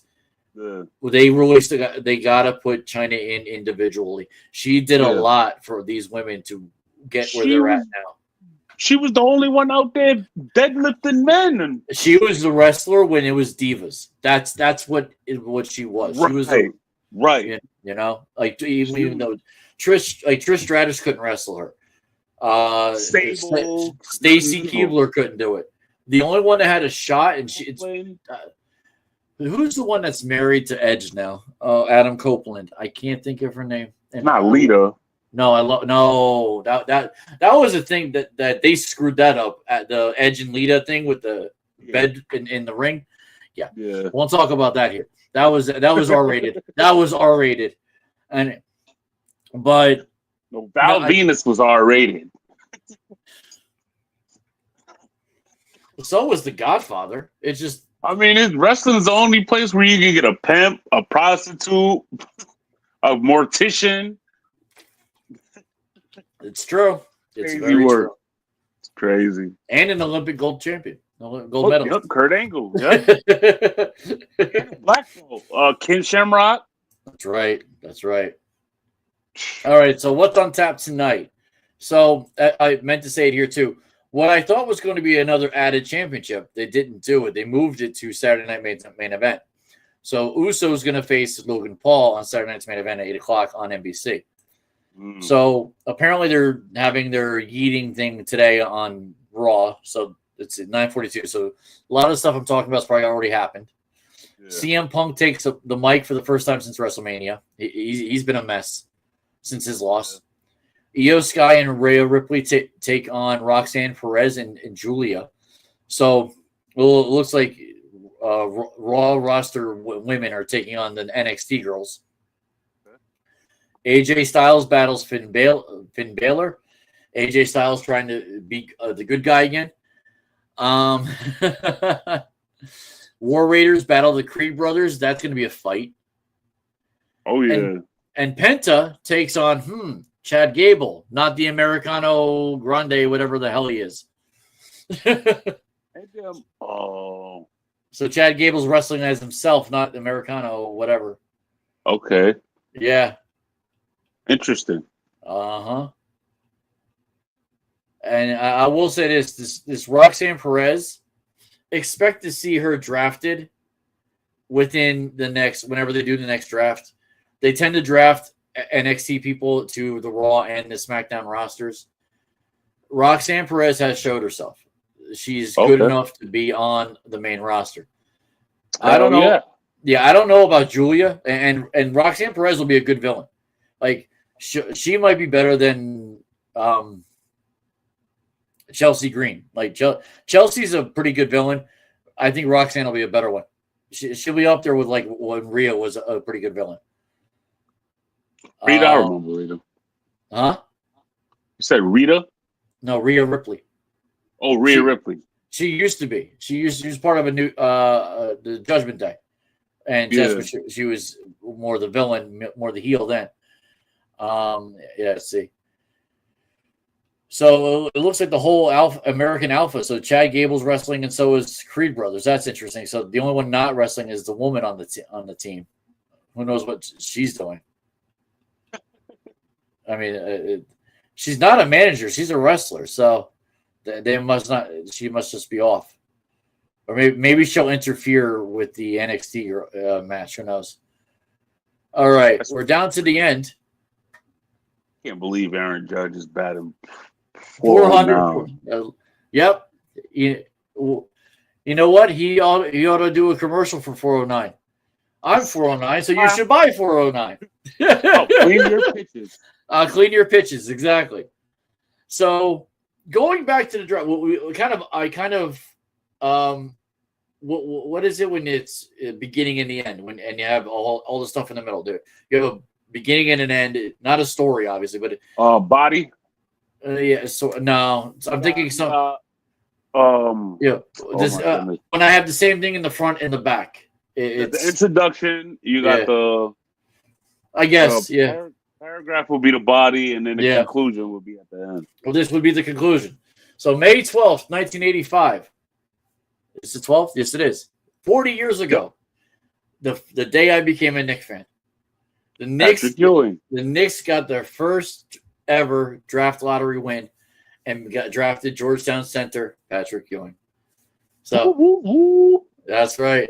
And I'm almost positive he's got a Netflix show now, like a documentary. I'm almost positive. So next week, next Monday, same bat time, same bat channel. What will we be talking about? What? Probably everything.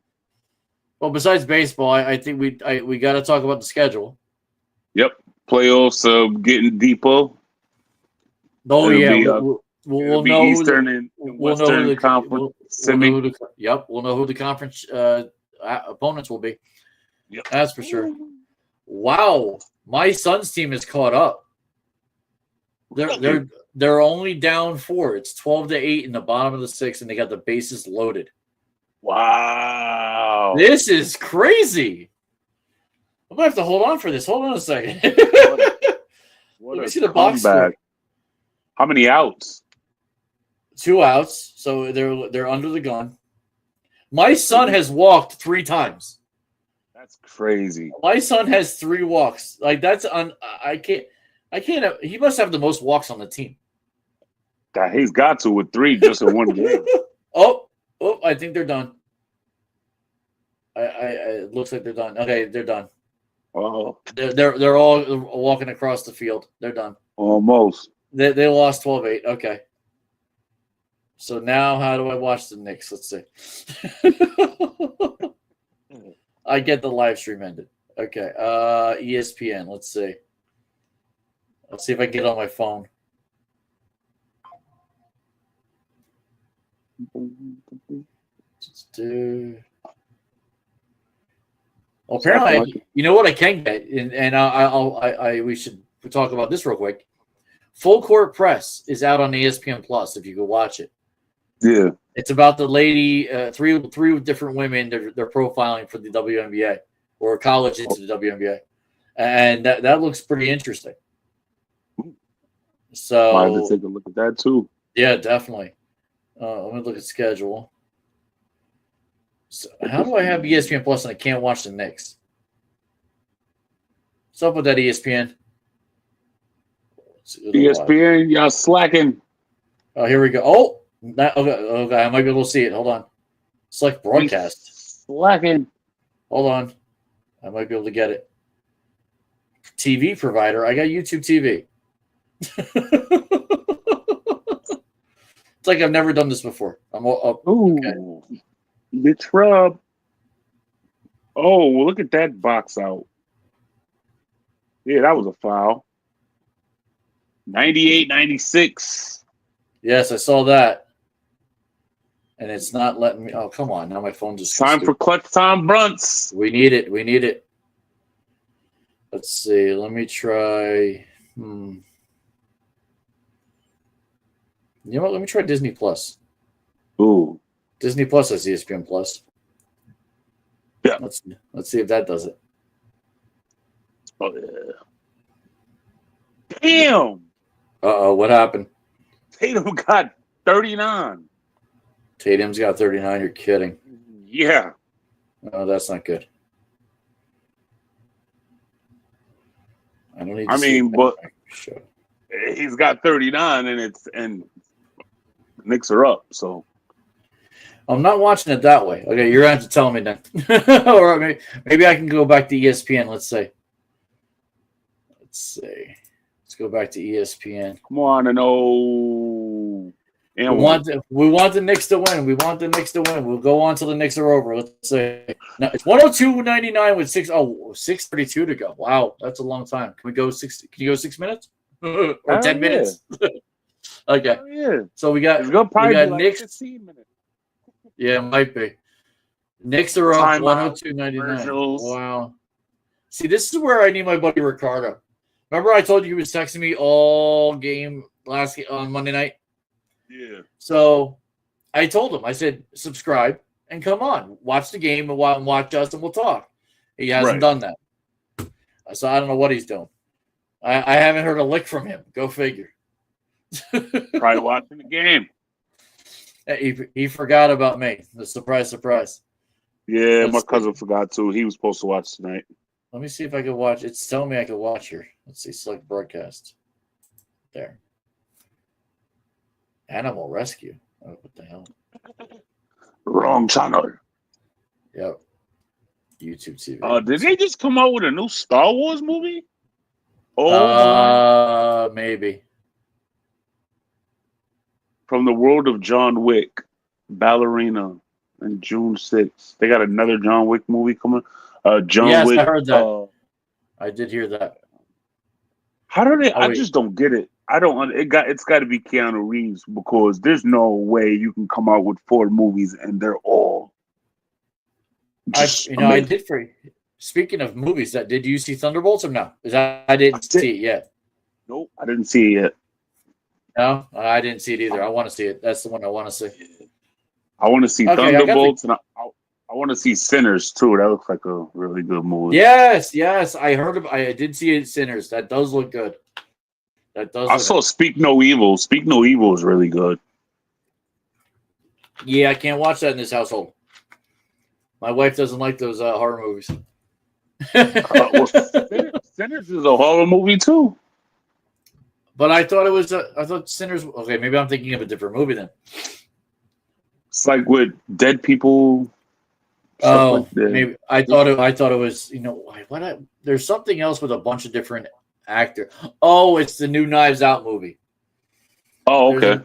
There's a new Knives Out that's it's a whole different cast with the guy from who was Bond. See, I watched the first one. I didn't see the second. First one's good.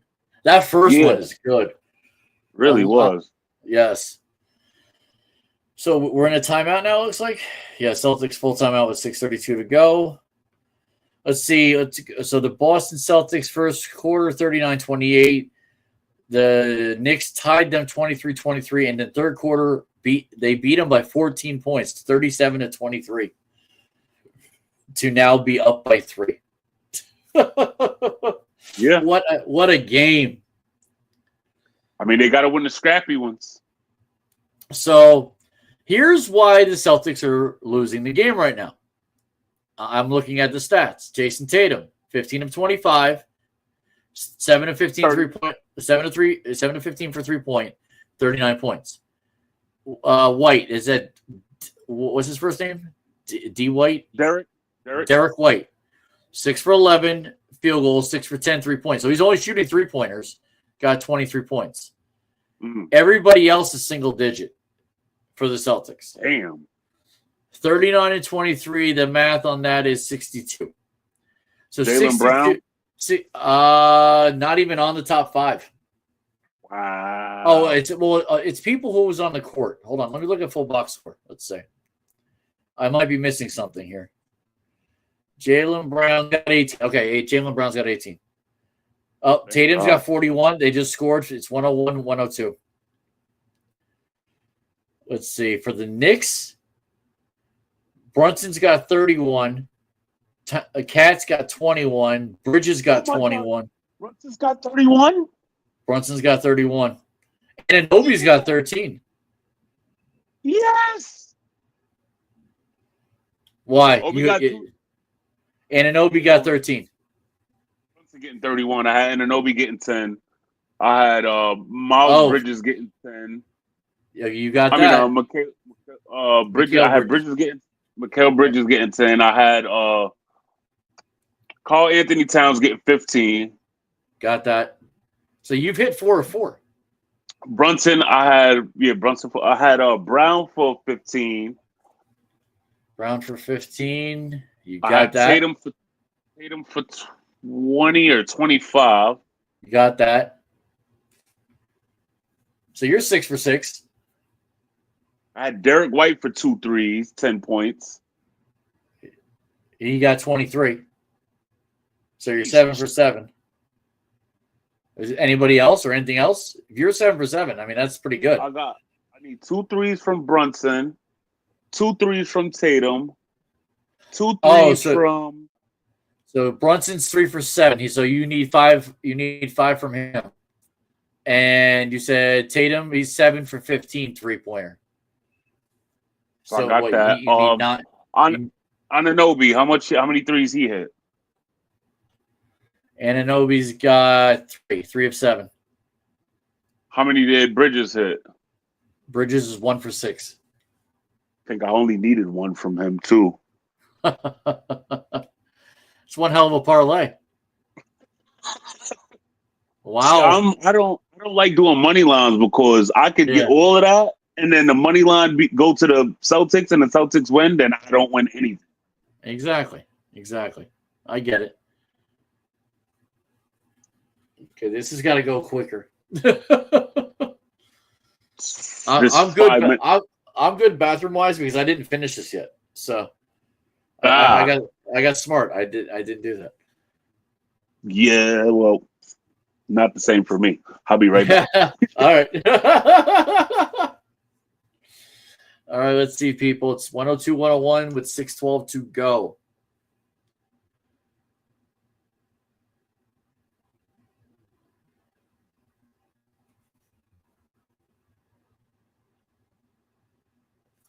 Nothing yet. Let me see if I can refresh it.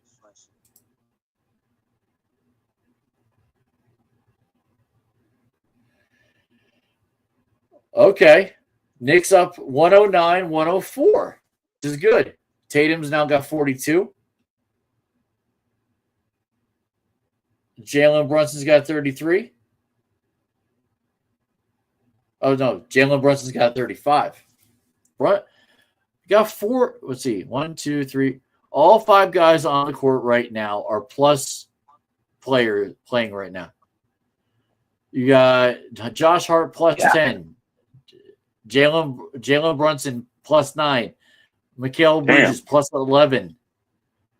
Every starter, always every starter right now that's on the floor has a plus. In whatever what is this plus minus the plus? What stat is this crap? Oh, plus minus. Yeah. How many? 111, 104 with 3:21 to go. How many threes does Pritchard have? Pritchard. 1 of 3. Damn, he's going to be the one. He's going to be the one to mess. He's going to mess my ticket up. Well, him and Porzingis both have 7 points each. Pritchard's only got 17 minutes played. Every starter right now is over 29 minutes for the Celtics. How many rebounds does Karl Anthony Towns have? I just need 7. He got 11. Cool. You got it. Somebody put Pritchard back in the game. He got 11. Damn, Brunson got a double-double. 37 points, 11 assists. Wow. I'm sorry, 35 points, 11 assists. He's got 37 minutes he's played. This is intense. Yeah, this is going to drive me crazy if I don't check this.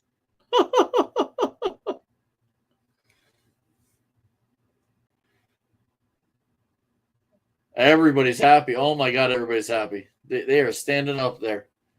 There's little video updates I'm seeing on ESPN. And apparently the Mets are winning too because my wife is screaming again.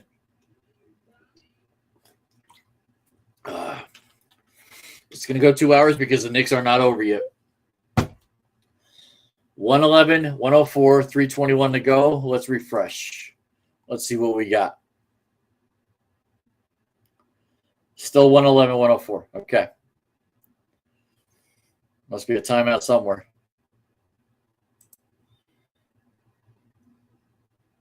Oh, you couldn't hear me. No, I couldn't hear you now. I was talking, but I was going by scores. Gotcha. Yeah. So I need 2 points from Holiday, 1 3 from Pritchard, and 1 rebound from Horford.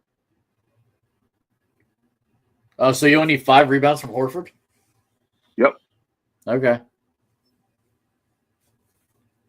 Knicks full timeout with 1 rebound for Horford. Yeah, I'm saying you need up to. He has 4. You need 5. Yeah. Yep. Yeah, Horford's not having. He's not having a solid game. 1 of 2 with 4 rebounds, 3 points. Not a good game. Holiday, 2 of 5, 4 rebounds, 4 points. See, I need 2 points from Holiday. And Porzingis is back in. His 2 for 6, 4 points, 7 points, 4 rebounds. Porzingis has been terrible.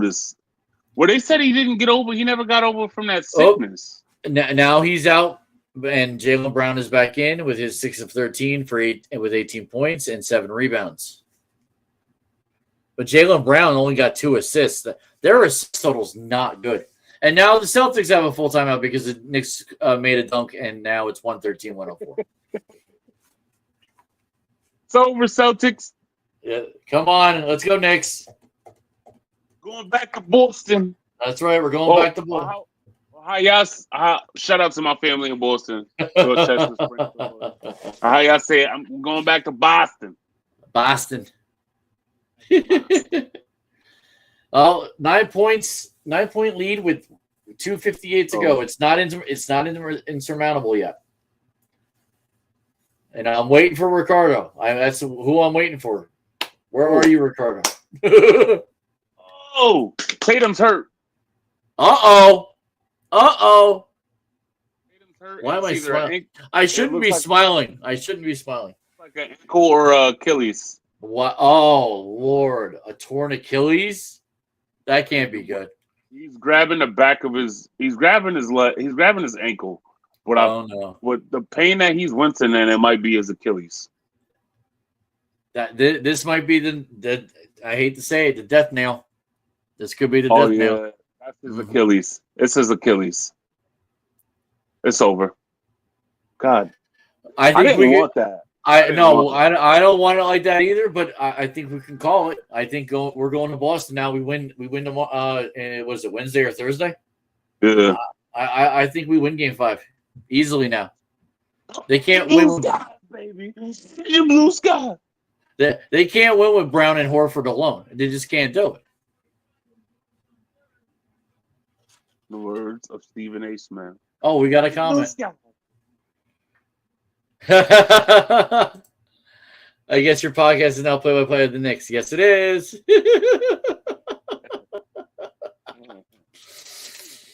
Yes, honey. Yes, it is. Just until it's over.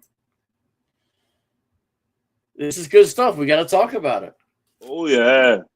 I can hear you with the Mets winning, honey.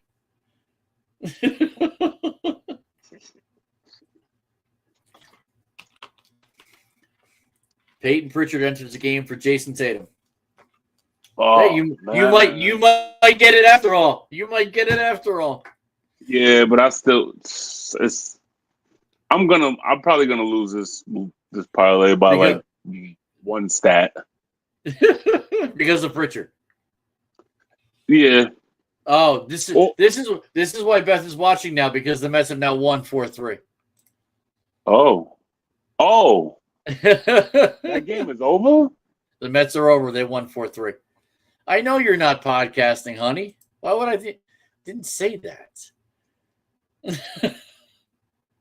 I said you were watching the Mets, and I said you were winning because I can hear you in the other room. That's what I said.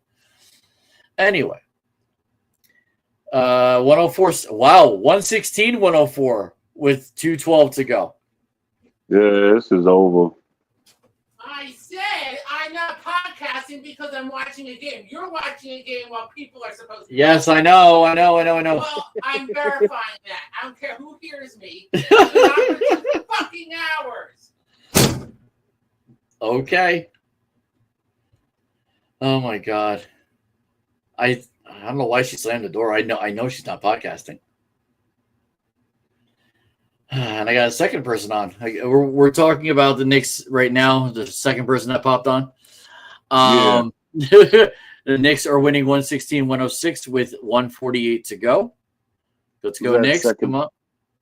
The second person. I don't know. It could be anybody. Hell, you can't see the name? No, I don't see names.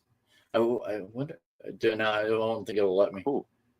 It just says two live viewers. Which one we know the woman who slammed the door.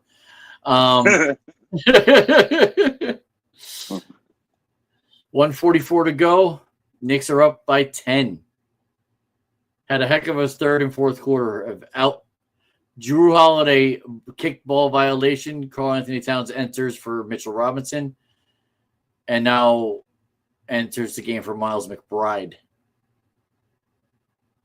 Or some. Oh, Miles McBride in for Karl Anthony Towns. Okay. I guess we're getting McBride a minute to play. Yeah. Oh no, Hart now enters for. Okay, Hart's coming in. Oh, he hasn't had a good game. Hart 2 for 7 for 6 points. Oh man, but he had 8 rebounds. Anunoby just dunked again. Anunoby just dunked again. Defensive rebound for Hart. I feel bad for Jason Tatum. I do too. I do too. Thoughts and prayers go to Jason Tatum. Yep. Sorry, Celtics. That was definitely torn Achilles. Oh yeah. I know I've seen that injury way too many times. Have you?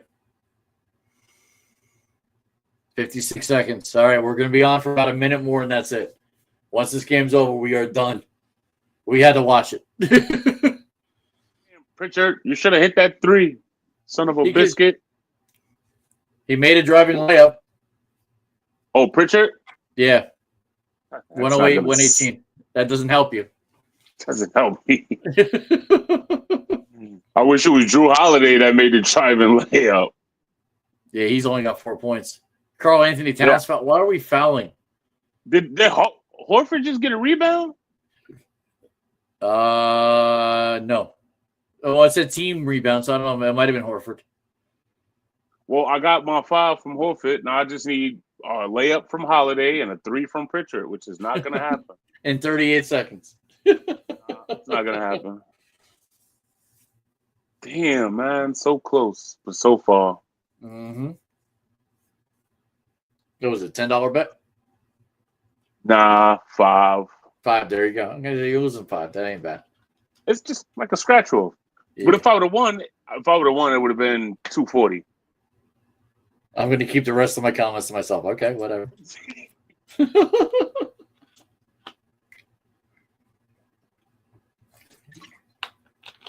Al Horford makes 3 throws. Okay. So Horford was on the line for 2. Couldn't cash out because it was already the end of the 4th.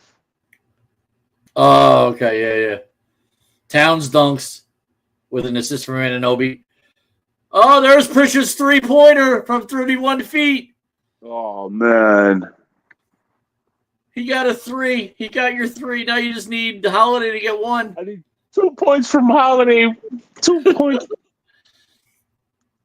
2 points from Holiday. Could it happen? This is very interesting.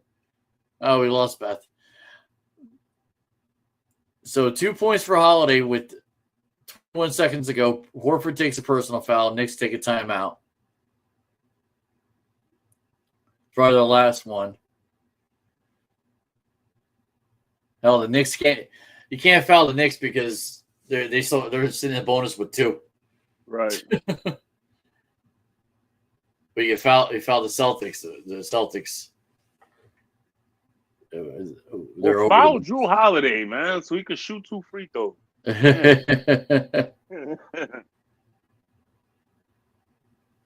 Somehow, some way, he gets that 2 points in his last 21 seconds. I'm going to go back crack.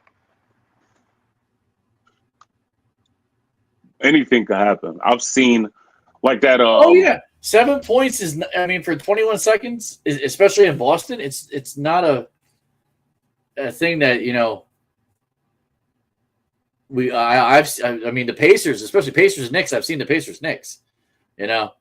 So that's a possible thing. And I don't want to see that. That needs not to happen. Not to this team anyway.